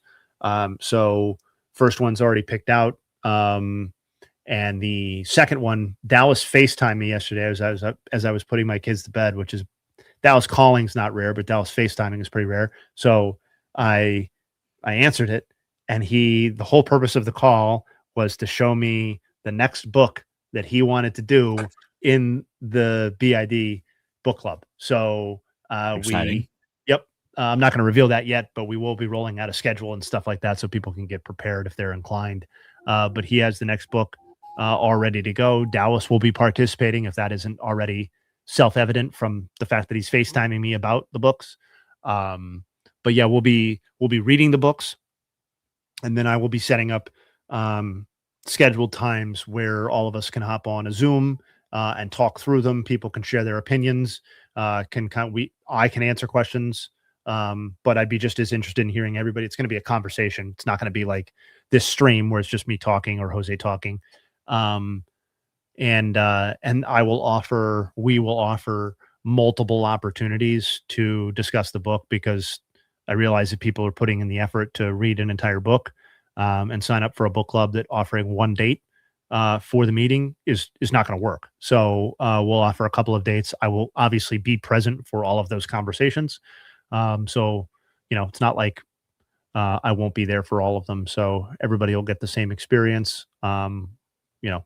We'll have different conversations, but same general experience. And then we'll move on to the next one. And depending on how long the book is, we may schedule multiple meetings within the same book. I'm in a few book clubs. I'd be interested in hearing feedback from other people who have done it. Well, I should take that back. My dad and I were in a book club, but we transitioned it into a lunch club. So we're no longer reading books together. We're just getting lunch or breakfast together. But I am in a book club with a few of my longest friends, my oldest friends. Met a couple of weeks last week on our book, which was a sci-fi book that I'm not sure I would totally recommend, but Okay. But anyway, yeah. So that's.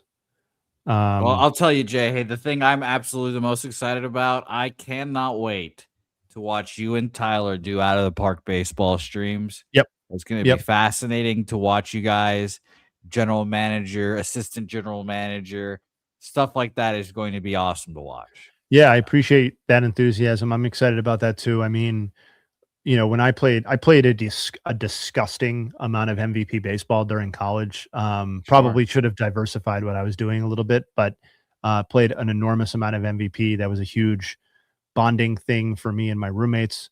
But one of my favorite parts about that, other than the playing of the game, was, that was one of the first games I feel like where you were really able to exercise your GM muscles and make trades. And there was a minor league system. I mean, it was a horseshit minor league system, but it was real. Like it had 3 Yeah. levels, and it was like there were players in it and stuff like that. Um, and so that was really fun. And I just remember, like, in a perverse way, a way that I would definitely make fun of somebody doing now, and have made fun of myself publicly before for doing it. Like I would try to make my payroll as low as possible and make that part of the challenge, and like run my organization super efficiently, and like take pride in unloading a contract that was shitty and getting back a player that was better. And like, and obviously, like, I would never run a team like that now, because that's like stupid. But yeah, no, that's part of the out of the park stuff that I'm looking forward to too. And that Tyler's gonna kind of be the man on the controls, while I kind of get to focus on like what I actually want to do, or what we want to do as a duo. I think is going to be fun. So somebody said they wanted me to, sorry, go ahead. No, I was just gonna say there's so many options as well in the game. Like for example, we could start from 2026, but have the rosters be a mix of all the players in baseball history, and you can draft your own team. So you could have teams with Jackie Robinson playing second base, and you have Josh Johnson as your ace on the mound, and stuff like that. So that stuff is going to be all fascinating. I feel like you guys are really pouring a lot into the Patreon on top of your usual episodes. You guys not burn out from running yourselves into the ground. I don't say this to sound anything like a tough or rise and grind type of person, because that is not how I live my life. But during the baseball season, I think we all do, but my mentality has kind of been just, you put your head down and you kind of get through the baseball season, and then you kind of wake up on the other side. That doesn't mean that I'm not taking time for myself during the baseball season. It doesn't mean that I don't take time off. I mean, I had a scheduled family trip overseas earlier this season. That happened. I'm going on my yearly family beach vacation in August. That will happen. I usually pod from those trips, but I'll still be doing that. So I still take an enormous amount of time to spend time with my kids. So I try to get better at work-life balance every year, even if the amount of time that I have allotted for the balance doesn't improve or doesn't change. Because that's really important to me. So yeah, no, baseball has been that is, and I don't know how many jobs Jose has had prior to the one that he currently has, but for me, I've been in the sports industry and I've been working to the cadence and rhythms of the baseball season since 2000, like basically full time since 2011. So that has been my life. It's been February, mid-February, turn on, April 1 ramps up to another level, and then through the end of October. And then you kind of get to decompress a little bit, not totally, but decompress a little bit in November, December, and January. And then you rev it back up again. And I find, I'll be curious to talk to Jose. That's a extremely deep drive. Curtis Mead. Yeah. What a season. The jersey patch. That is a huge home run. Obviously, a go-ahead 3-run homer in what had been a 3-3 game Royals-Nats. Yeah, I want to make sure I wasn't behind on that. I find that rhythm to be, I really love that, and I don't know how I would necessarily survive without it, because like a 12-month cycle that is always the same and that never allows for like I benefit from having a target. So like, I know that November, whatever it is, I haven't actually figured out what the date is, but November, whatever it is, like that'll be like a different vibe a little bit.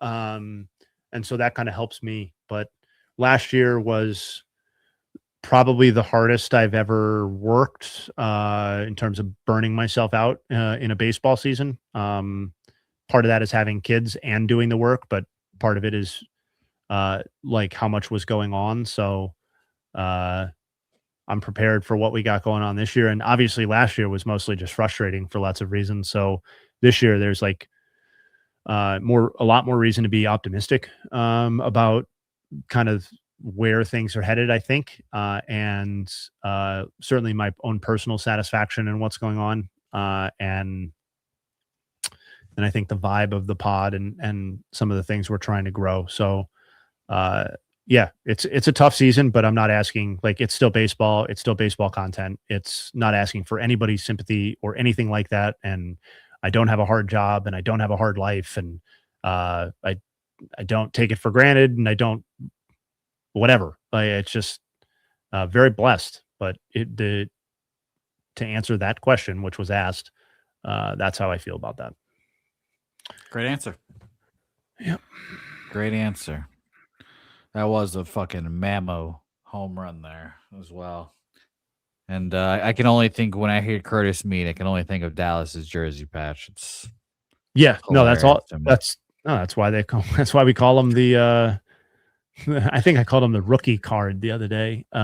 Maybe the patch is what we should go with. Curtis Patch Mead. It's gonna turn into patches eventually. He's gonna go full dodgeball on him. Oh man, that is a sequence. You don't see the Rays get fucking owned like that very often, but it does appear like they may have to eat shit on that transaction sequence where you trade Christopher Sanchez to get Curtis Mead and then trade Curtis Mead to get Adrian Hauser. I don't think that's going to work. I think we can just write that off as a big fat loss right now, actually. You know what? I'm going to agree with you. I'll chalk that one up as an L as well. Yeah.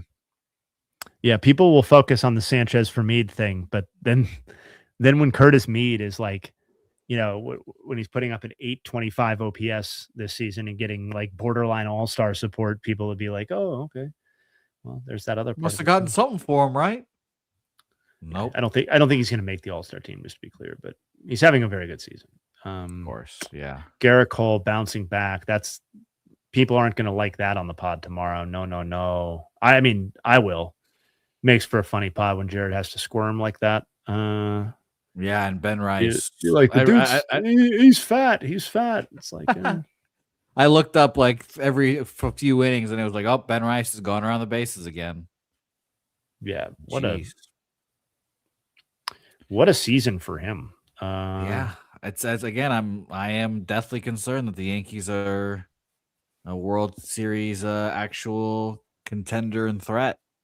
You know, because the last one they went to, there was never once worried that the Dodgers weren't going to beat their ass. But now it's Schittler, Cole, Rodon. Pretty good pitching rotation they've got going on. It's a little worrisome.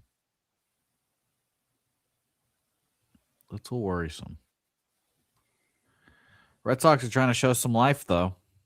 Guy on first with Tyler Rogers. Or that I always forget if it's Trevor or Tyler. I believe it's Tyler Rogers. Shout out to the sidearm. Who are we talking about? Tyler or Trevor Rogers, the sidearm version of the Rogers twin on the Blue Jays. I should know his name because I was a sidearm pitcher, but yeah, it's definitely Tyler. Trevor Rogers is the lefty for the Orioles that is the starting pitcher. Yes, yeah. What's his brother's name? What's Tyler Rogers' name then? Who am I thinking of? Taylor. Tyler and Taylor. There we go. Thank you. I'm getting my Rogers all mixed up here, but we shall see. I was a sidearm pitcher back in the day, not as low as our boy, but lefty sidearm pitcher that did not throw hard at all. No, they tend not to. No. Wow, bottom of the seventh already in this Red Sox Blue Jays game. I don't want to say goodbye. The nugs on the Red Sox being blanked again will hit like crack, I'm sure, for people. Jay, hey, love the hat. How much will you be playing the revamped backyard baseball game coming out next month? I mean, I think that will, assuming that the technology holds up, that will be part of the game streaming that I was talking about with Tyler.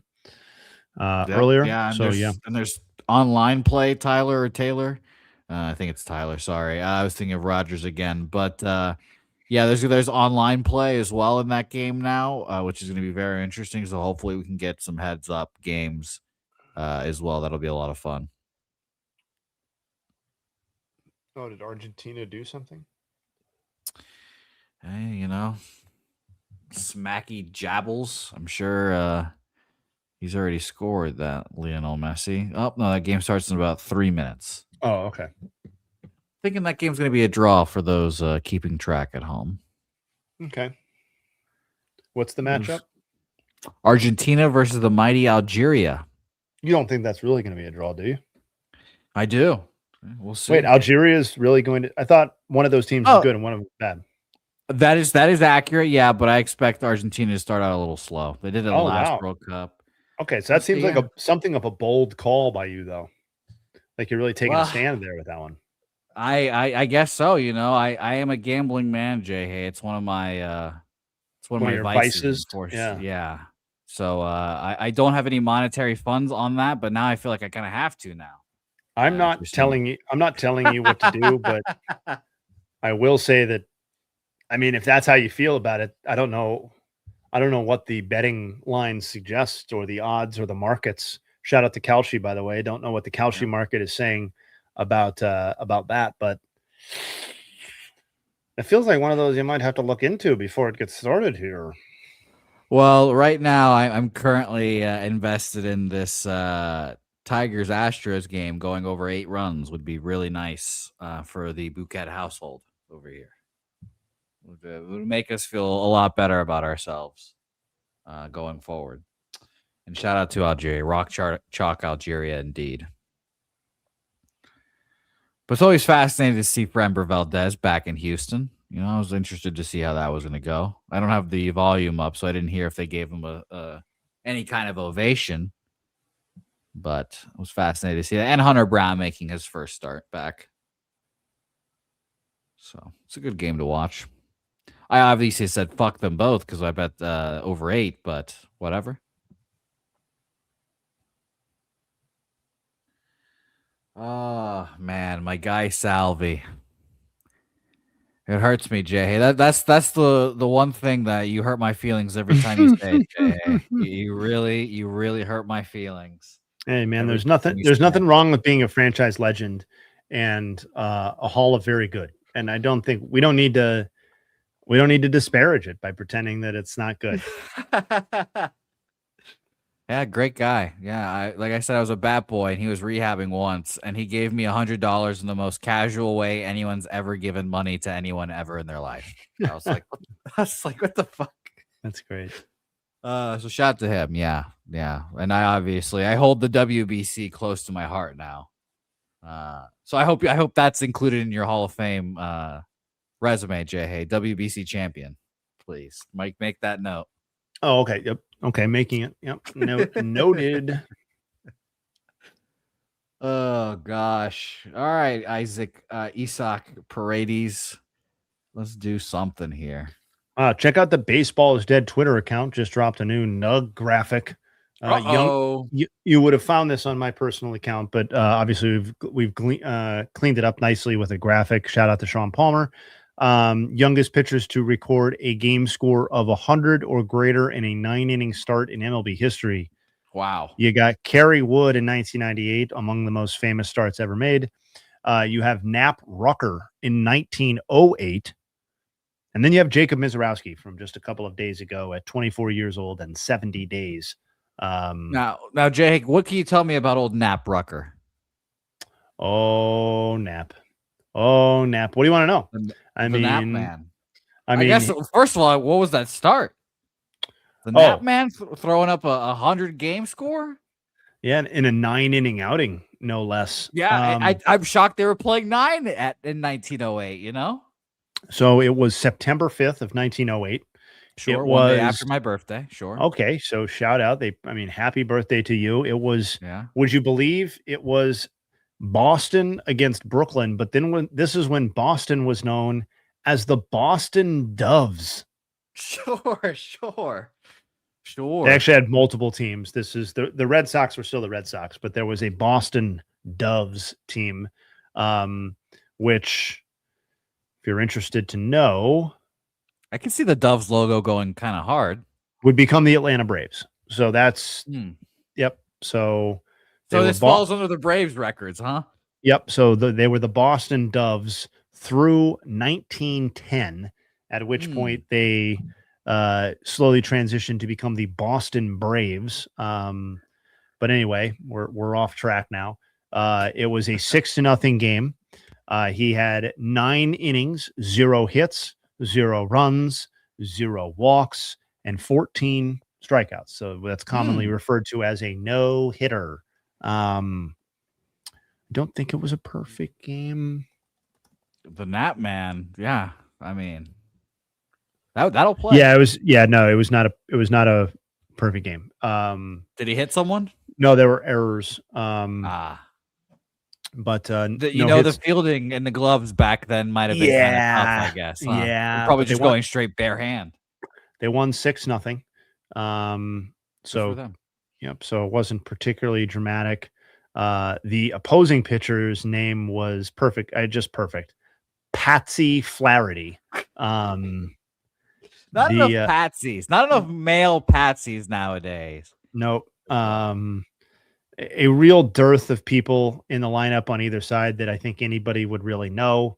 Bill Dallin was there, who old Billy is like pretty noteworthy. I mean, 75 career wins above replacement, not in the Hall of Fame, however. Winner in the 1905, 1905 World Series winner. Get him in, put him in the Hall. Yeah, I'm not too worried about his candidacy. I think I'm just going to let it go. But did Knapp ever match this performance again in his career? I mean, can you? It's just that. Well, you know what? You're right about that. You're right about that. Did he just blow his load once and then just had nothing else for us? Let's see what Let's see what Knapp Rucker's best. I know this was a stat to talk about Mizorowski, but Knapp Rucker just has my curiosity peaked. Let's get all of his career starts in order of game score. Yeah. So, did he do this again? No, but did he have other very great starts? Yes. He had a 96 game score the very next season in July of 1909, which was a 9-inning shutout featuring 16 strikeouts. It did feature 2 hits and 3 walks, but that's a pretty fucking awesome start. He had another one in 94 game score in 1910, June of 1910. But that was a 13-inning outing where he lost 1-0 to the Chicago Cubs while throwing 13 innings of 1-run ball. So kind of a different outing altogether there. But yeah, how many innings did you say again? 13. Oh. So that one wouldn't even count in the stat, but funny. But yeah, the game that is referenced in the graphic is the peak of Knapp Rucker's contributions. Yes. I'm doing some research on our guy Knapp here. When you look him up, first thing that pops up, it doesn't pop up as a pitcher, pops up as a politician. So, American politician. I'm not familiar with his political work. I think it's best to probably leave that alone. Well, yeah, especially because 1884 in Crabapple, Georgia. I'm not sure I want to go around in Knapp Rucker's politics. But son of a Confederate soldier. Oh, it could be trouble. Yeah. I mean, I think many baseball players who were born in 1884 and died in 1970 might have some political views that we would find a little bit troubling these days, or maybe some of us wouldn't. But let's see what other stuff we got in here. It's enough Knapp Rucker. Although good aside, thank you, Jose. Yeah, of course, the Knapp Man. Jay Hay should have an annual Golden Shower Award to give out. Why would I do that? Why would I do that? Definitely an interesting name for it. Yeah, what am I missing? Did I make a comment about it that I'm not getting? Tell me about this golden shower. No, I mean, don't tell me about a golden shower, but why should I be giving out that award? Tyler asked about favorite baseball names. I'll quickly just throw out a Denny Echeverria. Shout out to him. And Yeah, that's a good obviously one. Jared Saltalamacchia or Jared Saltalagabaguzzi. Who Uh, casually dropping dearth like no big deal? What does that mean? What's that in reference to? you use AP words. You use Oh, did I a say dearth. dearth? Did I say Yeah. dearth? Oh, I Yeah. didn't hear. A dearth of information, I believe it was. Yeah. You use AP words. ESPN Well, stats and info. We get it. Come yeah. on. AP English. Shout out to Trish Olson. Yeah. AP English, but I was really bad at it. I passed and got my That's AP good. credit, but not good. That's all that counts, or that's all that matters. Yeah. Wuthering Heights. Not a book you want to read. Well, Not a good one. yeah. I mean, that wouldn't necessarily be my first choice for a high school student, but I do understand it's an all timer. Yeah. Wow. Yeah. Connor Siebold sighting in 2026. Did not know he was pitching on the Royals. Wow. Dearth of patsies.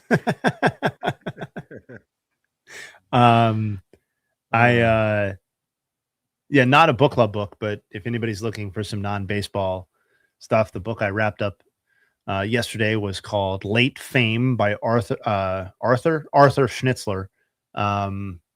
Very short. It's like 95 pages, published by the New York Review Books. I would definitely peep that if people are interested. That's one I would give a recommendation. Nice, quick read. Makes you a little sentimental, little melancholy. Makes you think. Nice little story. Sure. Shout out to your reading skills. Oh, okay. So I was wondering if that's what it was in reference to, but I don't ever like to just assume. My high school did give out a golden shower award. My high school absolutely could not have operated. I mean, still is definitely an operation. Shout out to St. Charles North High School in St. Charles, Illinois. Are you in the Hall of Fame there? No. No, I was much closer to a non-athlete in their eyes than I would have been any sort of athletic contributions. I moved there prior to my junior year of high school and could have made the baseball team and not played very often. I think would have been how that probably would have played out. Very relatable. And opted with the limited time that I had left after moving to so many different high schools that I didn't really want to spend my time doing that. And I was self-aware enough to know that I was not going to be a central focus of that team. So, because one of my good friends was on that team and he was much, much better than I was. So I was like, oh, that probably won't work. Yes, agreed. But anyway, very relatable stuff. But yes, they gave out a golden shower award because the teachers got a hold of a rumor that had happened to somebody and then decided to give that guy the award in an assembly. And like, it's almost weird. It's like bizarre to say out loud because I do feel like if it happened now, it would have a chance of being like a national news story. That's exactly where I was going with that. Like I'm almost like, I know I've told that story before, but I don't I don't think about it all that often. And when somebody brings it up, I'm almost like, I know I'm old and I know I graduated high school like a legitimately long time ago, but it wasn't a different world. Although I guess in some ways, I guess it was, but a golden shower award, I don't think still flew back then and definitely wouldn't fly now. But yeah, that happens. It is an actually insane story. Me and the people, whenever I do think about it, I will text the people that that I'm still in touch with from high school, and which is, I'm in regular touch with these people, which I'm very blessed about. But and we will like quickly riff on that and reminisce on it and be like, I just can't fucking believe that happened. Like my friend's son, and I think now daughter coming up, are going to that high school. Like there's like lineage there now at my generation. So like we were the first graduating class of that high school. So there, like a lot of people were still figuring a lot of things out. But that's not one of those things they probably should have still been figuring out. But yeah, Yeah, I know I was friends with the guy who got that award. He was like in my circle of friends. He was one of my best friends in high school. I was invited to his wedding, was not able to attend, but like that's what we're talking about here. And he was the one who got the award, and just insane. We can move on, but just insane.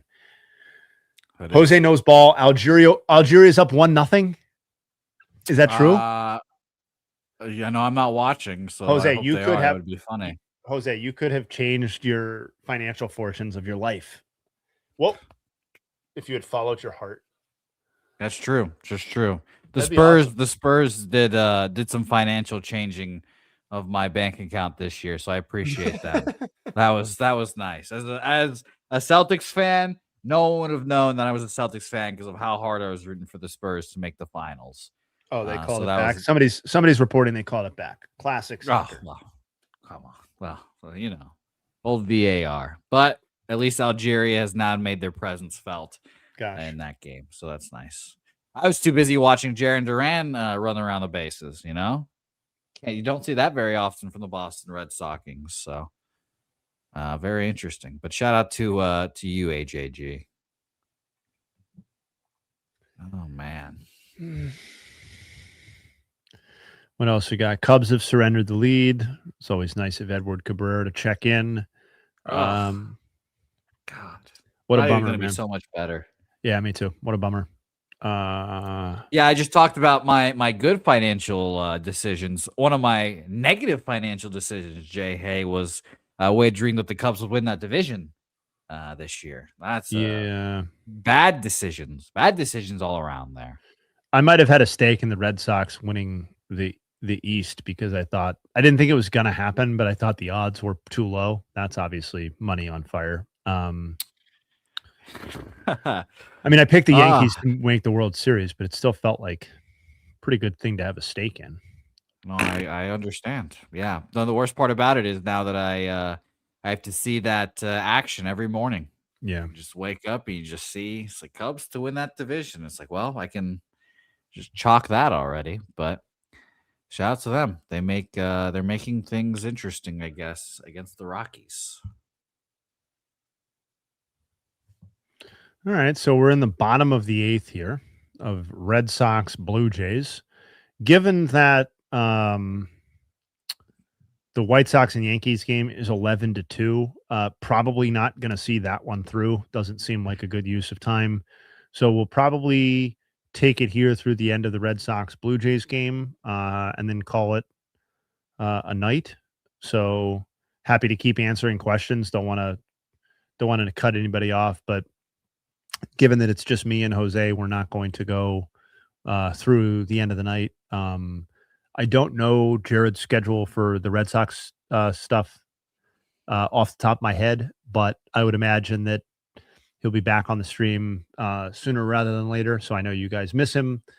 We all miss him, of course. And there's good reason for people who were not tuned in at the beginning. There is very good reason for why Tyler's not on the stream, for example, or why Coley. Was Coley there today? Yes. So great. There's a good reason why Coley's not on the stream, or why I didn't ask Steve to tap in if he wanted to participate, as because they were doing all the Section 10 guys were doing content in and around the New England Aquarium today. So shout out to them for putting in the work to get that done. But that's why we're holding it down on the stream tonight. And we appreciate all of you guys joining us tonight. We've had a pretty steady representation of people here for the whole time. I'll be sure to check in on the total viewership because, I'll make Jared nervous. I'll be like, we did bigger numbers without you than we did with you, or so. I'll make something up because obviously we're not doing bigger numbers, but I'll make him go to YouTube and actually check to see if that's the case. The Bouquett bounce is real, Jay. Hey, don't you worry, dude. I was saying, Tim McCarver had his Joe Buck, and I've got my Joe Book. Yeah. So that's kind of how I was looking at tonight. But yeah, what other things we got going on here? James Wood stepping up to the plate again. We've got James Wood up with 2 on, and You gonna do the here in voice the again? here in the bottom of the 8th. No, because it's he can kind of just swing away here because they're up 3 and Oh my sweet Jesus! no. Oh, the way he dropped that bat, I was like, oh my god, did he really do that? William Contreras up with 2 on and 1 out in a 1-0 game in the bottom of the 6th here for the Brewers up against the Guardians. Ciccone still in the game for Cleveland. Little pitcher's Really like duel going Slade. on. Really do like Slade. I thought he was a good pitcher. Couldn't believe the Diamondbacks got rid of him. As I become more involved in the pod, what are some obstacles you've come into that you didn't expect, i.e. what makes a good mic, or how do you not interrupt people while not being named Dallas Braden? You guys have been doing it so long at this point. I mean, I would never want to go back and listen to the early episodes because I'm sure it was just awful. I'm sure we were all awful, relatively speaking. I've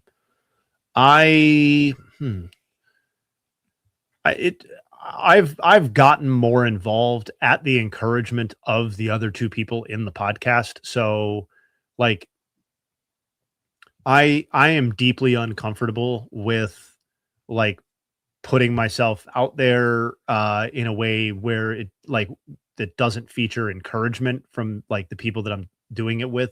So like I'm still not great on doing like when we go to like we don't do it as much anymore, but with the previous company or like today's event at the aquarium, like I know I'm not great at that kind of stuff. I don't like being performative in front of that kind of stuff or like overly enthusiastic, which is kind of what you have to be in some of those situations. But with the pod, it was always just like, I kind of felt like after we got our groove and started talking early on that I did have more to offer. And then it was just kind of natural from there. It was Jared and Dallas being like, hey, we need a stat for this. What has Jay Hay got to, like, what's your actual take on this to, and I've been doing the rundown for pretty much the whole existence of the show. So, editorially, like I'm driving that a little bit. So like some of those discussion topics, like I'm already thinking of before we go to the show. So yeah, I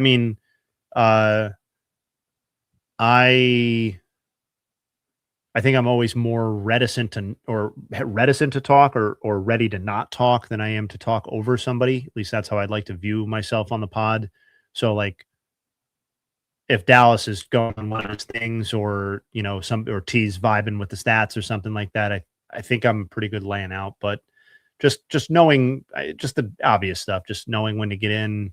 And I think from a background editing, because I used to do the editing now, and thank God other people are doing that now. But I would always struggle early on with like what is this podcast going to be, and I think ultimately we landed on like mostly unfiltered and largely unedited. Like through the whole history of the pod, it wasn't.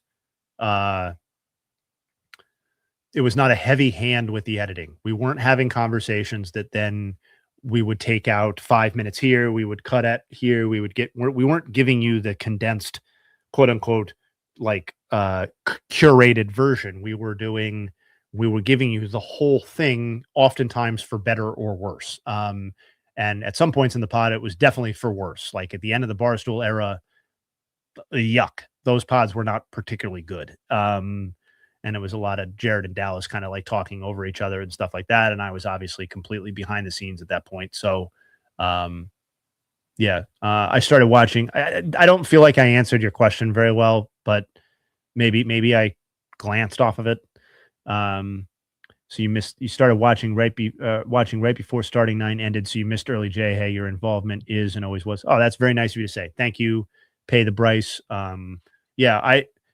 I was pretty nervous about rejoining during the DK era after like I'd been behind the scenes, but not on air. And then Jared took it to DraftKings and I was kind of like not directly involved with it during that brief period.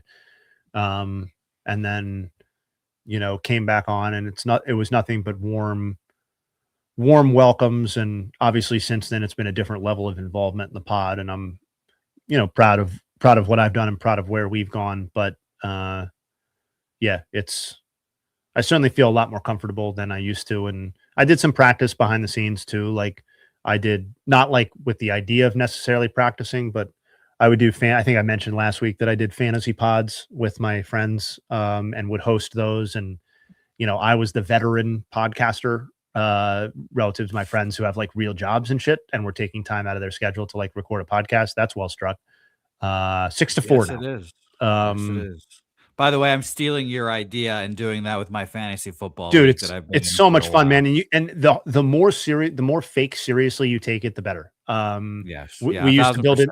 We used to build in segments. We used to do fake ad reads, for like our, like I'd take one of the companies that my friends work for that are obviously not doing national ad reads, and I just make up some horse shit, and just read it on there. Um, Not to tongue bathe you, but you've really grown into your role. I've listened since the bathtub incident and was super psyched when you came back. Thank you.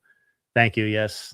Sidelined. I think you're talking about when I I coughed so hard in the shower that I threw out my back. I would assume that's what we're doing there. An all-time one. Yeah, that's great. That was down when we lived in Norwalk. That was a long time ago. Thank you for the kind words. I do feel like I'm a lot better than I used to be, and still trying to do it. And the streams help. And certainly doing a stream. I mean, it was just me and Tyler last week until Coley showed up. It was just me and Jose this entire time. That's a lot of talking. And Jose has been very gracious to lend his voice to this. So it's not literally just me talking to myself. But this is a ton of talking for me. And I know Jared's very used to this.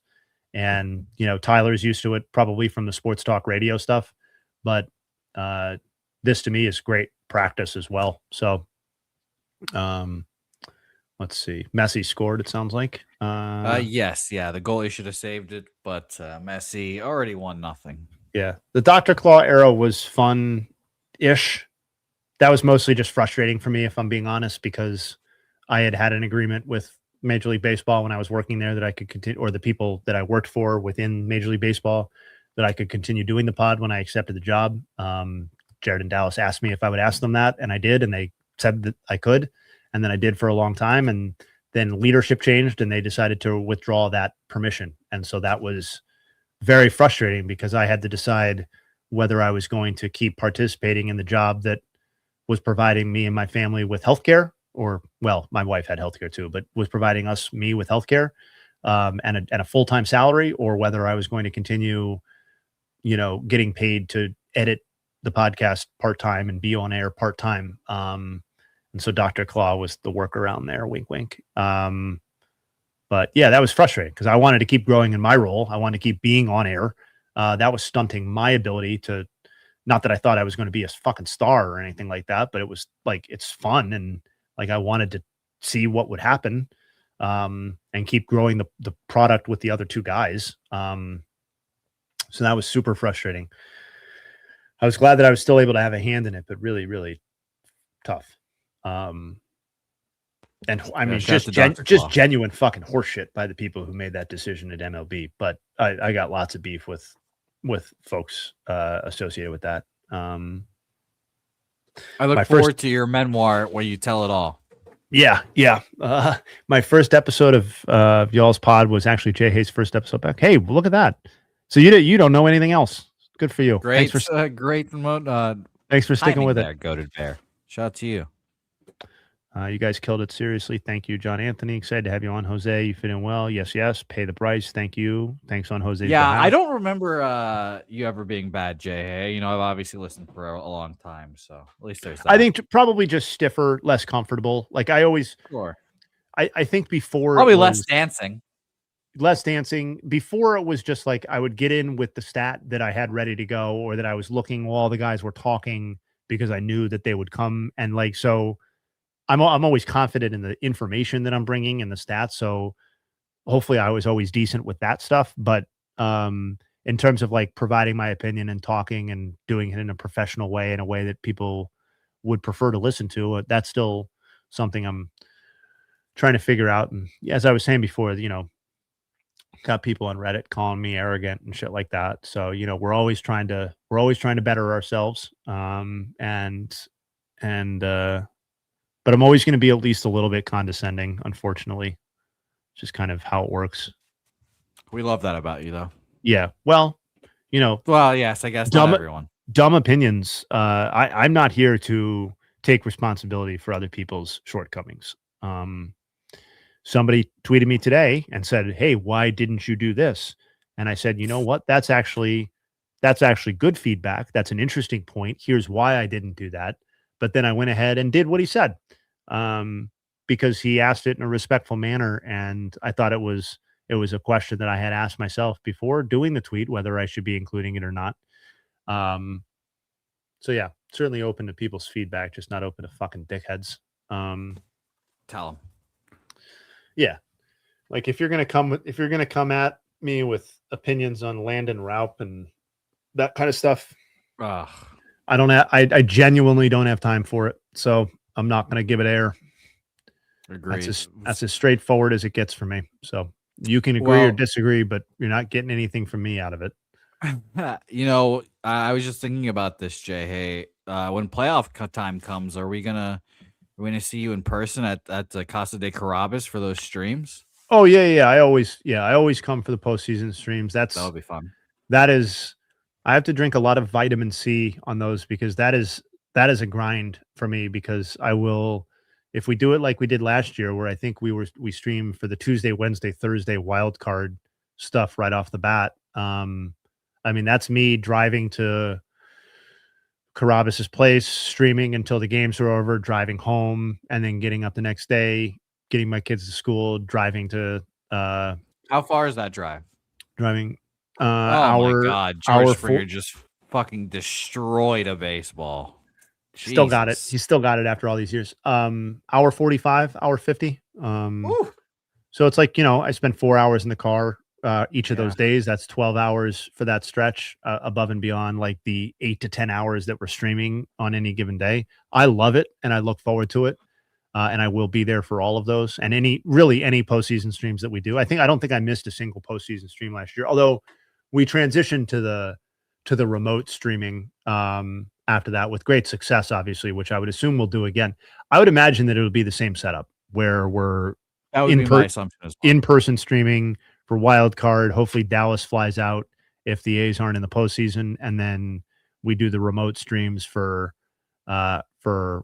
pretty steadily for the I think we did damn near every night of the postseason. There was some representation of us streaming last year, so that was as much fun as I had last year was the postseason stream. So we'll definitely be doing that again. But yeah, to answer your question, I will be there. Are you going to be there? I mean, you'll be there, right? I assume so. Yeah. Yeah, I would assume so too. Yeah. So it'll be fun. Yeah. The Jay Hay Hosmer starting 9 rivalry was iconic. That was a one-way rivalry. He didn't really know who I was at that time. It is funny. Like that I know we don't have a relationship with Haas now because he's doing his own thing and the project. And this was before he was doing anything, I believe. I think this is like he was in his Red Sox era. Oh yeah. He was still playing. I was just tweeting about him. It was funny. Yeah, but it was funny. And you were obviously right. Yeah, well, no, of course, but sitting down and having like a content meeting with Eric Hosmer in person last summer was like an absolutely surreal moment. You just don't.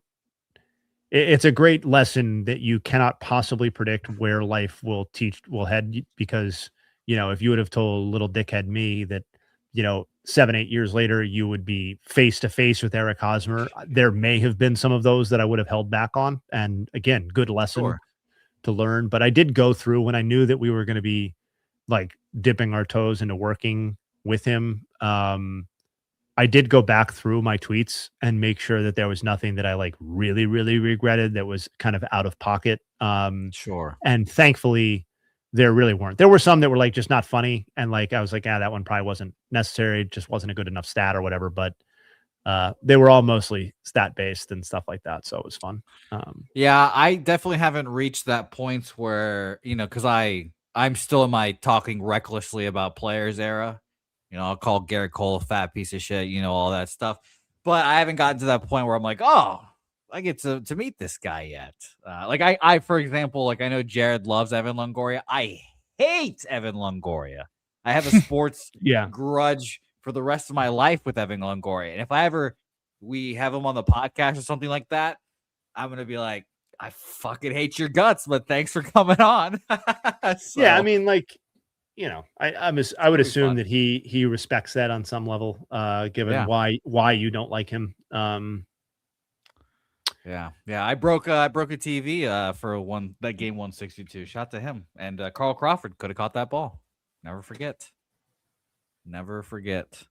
Oh, look at this. Masataka Yoshida wants to stay on. Jay Hay, bottom of the ninth, lead off single. He wants us to stay on. He wants to extend this game. Down 6-1. Ugh. Man, I can't wait. Stayed on Rafaela. Man, oh man. Jay, who's the oh wow. Can't believe he caught that ball. Jay, who's the Guardians all-star with no Jose Ramirez? Is it gonna be Cade Smith? Yeah, I mean, he leads baseball in saves still, right? Yeah, I know he's this. I mean, I know. I mean, I'm not sitting here telling you that should be the deciding factor, but I think that's kind of like a good avatar for how this is probably going to play out, right? Yeah, I was thinking if there's going to be any position players. I know our friends at Kalshi think that Bazana is going to make it, which I thought was interesting, but okay, I don't really know what to say about that. Yeah, I thought it was interesting. Yes, I agree. I agree with your thoughts there. I mean, honestly. I think Rocchio's got a much stronger overall all-star case that's pretty understated, but still stronger. Yeah, I would imagine. I mean, Cleveland's. I don't know that Cleveland gets an offensive representative outside of Jose, so Cade Smith will be a candidate for that. I think.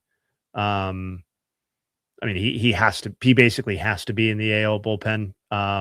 Absolutely, I think Parker Messick is going to get a strong look at the All-Star team with a 2.68 ERA and 80 2/3 innings. I don't think he's a lock, but I would guess that by the time we cycle through, the initial selections and the people who actually end up going, that Parker Messick will end up being an All-Star this year. I also wouldn't be totally surprised if Gavin Williams also ends up as an All-Star at some point. So, I think Cleveland could end up with as many as 4 All-Stars, and maybe as few as 2. But I would be really, really surprised if we're including Jose Ramirez in this. I would be really surprised if where's Jose in the voting, actually? That's a good question. Yeah, the polls. I don't know that I don't know that I should be automatically including Jose in that. Here, hold on, let me pull it up. While you do that, I'll answer a guy. Oh yeah, no. He's fifth. He's fifth, so he's not going to make it. Yeah, okay. Because Caminero, that happens. Caminero, and as we like to call him, Akamoto. He's those two guys are considerably ahead, and Miguel Vargas is ahead, and Miguel Vargas is healthy and playing. Wow. So it doesn't look like Jose is going to make it. So my guess is that they get. I think the over/under is 2.5, and I'd probably go under. But I think they could end up with 3. I think Gavin Williams could end up getting there. But yeah, I think that's how it's going to look. All right, Cade Smith is an easiness. Yes, I agree. Isopod. I tried to be Craig Kimbrell. I tried to be left-handed Craig Kimbrell. So I did the whole arm thing on the setup. Yeah, I did that, and I tried to be left-handed Craig Kimbrell. It did not work out for me. But the left-handed Craig Kimbrell. Yeah, I tried to just look intimidating as fuck, being 5'5" at 100 pounds on the mound. So yeah, doing your best. Yeah. 2-14 high school wrestler. Jay, hey, tell your friends. 2-14. Oh man, yep. That's I mean, you kept showing up. Yep. 0-9 in one tournament. Oh man. Well, at least you bundled the losses, right? Yeah, it was nice. Shout out to my freshman year of high school. Was that the end? of the wrestling Yeah, career? yeah. I moved to Texas after my freshman year of high school, and luckily they didn't have high school wrestling at the school I went to, so Probably. it was Oh, great. that is. That's Hunter not good. Gaddis. That's not good. It's not what you want. Garrett Mitchell. My God. Well, goodness. Michael Walker kind of looks like Paul Rudd. Has anybody ever said that? That graphic they just threw up on. That's a good reminder that I still have the post game on for Royals Nationals. But That's hilarious. the graphic they just threw up for tomorrow's starters, Michael Walker definitely looks like Paul Rudd. I'm sticking with that. What's your celebrity look like that you get? Oh gosh, I don't even want to hear what people's answers to that question. I don't get them. I don't get them. I get you look and sound a lot like your brothers. Okay, fair. That's what I get. Or they look a lot and sound like you because I'm older, so fuck them. It's funny. I'm the baby of the family, so I get that. How many siblings do you have? I have an older brother and sister. Oh, okay.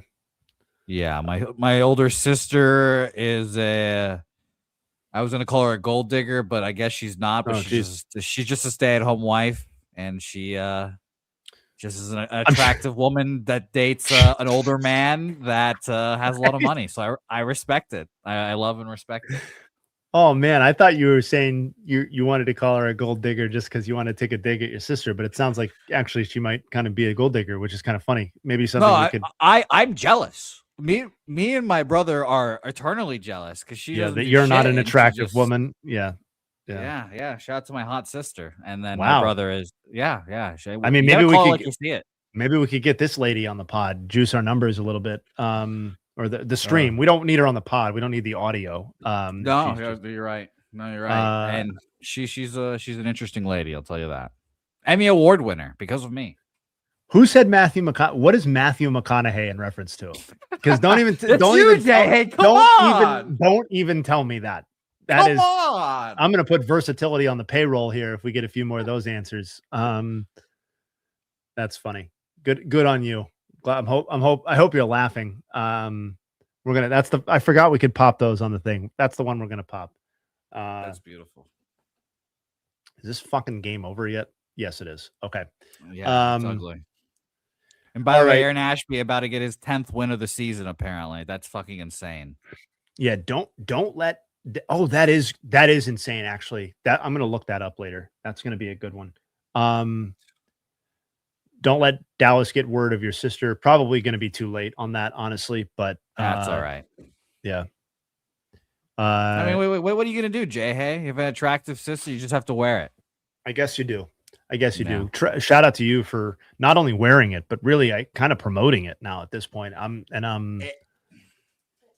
know, she's an Emmy Award winner. She's apparently hot. Wow. You know, what can you say? What can you say? She lives in Miami and doesn't much except take care of animals. It's a great life for her. We got a second Matthew McConaughey vibe. This is almost enough to make me keep the stream keep going. But we won't because this has been a nice, tight little 2 hour and 40-minute stream. I appreciate all of you for joining. Appreciate the involvement, the questions. Hopefully the conversation was a nice mix for everybody, a little baseball, a little other stuff. Thank you to Jose for stepping in everybody else's absence and doing a little on-air work tonight. We appreciate that. Hope you had a good time. Great time as always, Jay. Hey? Good. All right. But yeah, we'll be back next week with the stream. We will be back with Baseball is Dead tomorrow. Be sure to check out the Rock Chalowski interview that we dropped yesterday.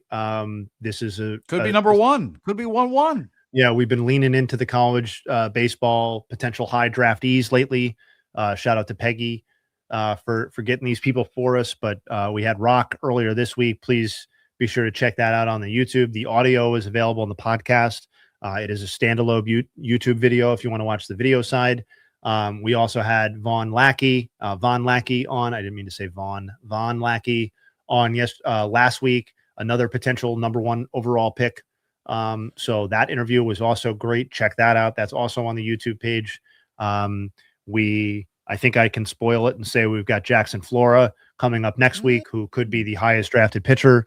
So we're going to interview him next week. We have, as I said, Bruce Meyer coming up later this week. That is going to be Fascinating interview. Must listen for everyone. Must listen. That's going to be on Thursday's episode to give everybody Thursday, Friday, Saturday, Sunday, and Monday to listen to it if they want to, because it's a nice fat. I mean, Jose will be the ultimate determinant of this, but it's like a 44-minute interview, 43-minute, something like that. It's pretty hefty. Yes, I believe so. Yeah, about 45-ish minutes. You guys, you hit on all the topics, everyone. You hit on all the topics. Obviously, the first one, the question everyone wants to know is, are we getting baseball next year? And get it from one of the guys that are like in the rooms, getting the information. He knows better than most. So you guys must listen. And for any Brewers fans, lastly, I know a lot of plugs, but we got a lot of stuff. Jake Bowers is scheduled to join the pod tomorrow. So we're going to be interviewing him. When that interview is released will probably be, I would guess, Thursday of next week. But so there'll be a little bit of a delay on when it's released, but we have that going, which is going to be great as well. So Von Lackey, can't wait for that. Von Lackey, Rock Chalowski, Jake Bowers, Bruce Meyer, Jackson Flora. Those are interviews that have already happened and are on YouTube or coming up and will be available. And 2 final other plugs. Last BID Patreon. I will continue to explain this and walk this through on every pod and every stream for a little while now. But please be sure to check out the Patreon if you're interested in the BID tier, which we'll continue to expand. We're going to continue to think of ideas. We are accepting of people's suggestions on what they want to see for that kind of stuff. Book club, video game streams, and out of the park baseball streams, and the blog again, which I'm very excited about. And lastly, be sure to tune in to Family Feud on the Thursday episode this week, because we are doing what I think is going to be a permanent shift in how we're doing Family Feud, which is going to be moving to a 2v2 format. So we're going to be, because we have Tyler on the show now, and doing the rotation with the 3 guys is fine, but I think we're missing out on not having everyone participate in every week, and people want to participate. So having somebody sit there or log off of the pod early is pretty lame. So we're going to be moving to 2v2. And by the way, Jay, hey, a warning. It's going to get a lot more competitive now from these teams. Question. And they're going to be sticklers on the rules. I think it's going to be everything. So I can't wait for that. So it's only going to get more buttoned up now. So we're going to have to bring back the timer. We're going to bring back it's going to be 2v2. So we got to decide whether the teams are going to change every week, or whether it's going to be like Dallas and Jared against Tyler and the guest, or, Tyler and somebody, and, whatever pairing we want to do. But we'll have a rotating 4th person who comes in, been in touch with those people. The larger BID ecosystem will be who those people are. So I don't think the initial run of people will be terribly surprising. But over time, I'm sure we'll get some funky ass people getting in there. Oh shit. Did I do that? Oh God. Oh, I'm so sorry, guys. Jesus I'm so Christ. Sorry about that. Hopefully the kids were in bed. Did I just freeze Jose? Oh man. Oh my God. Well, you know what? I'm out a lot of plugs, and I think that's a great way to end the stream. Appreciate everybody so much. And I am just so sorry about that slip up there at the end. I hope everybody has a good rest of their night. Thank you for joining, and we will see you next week.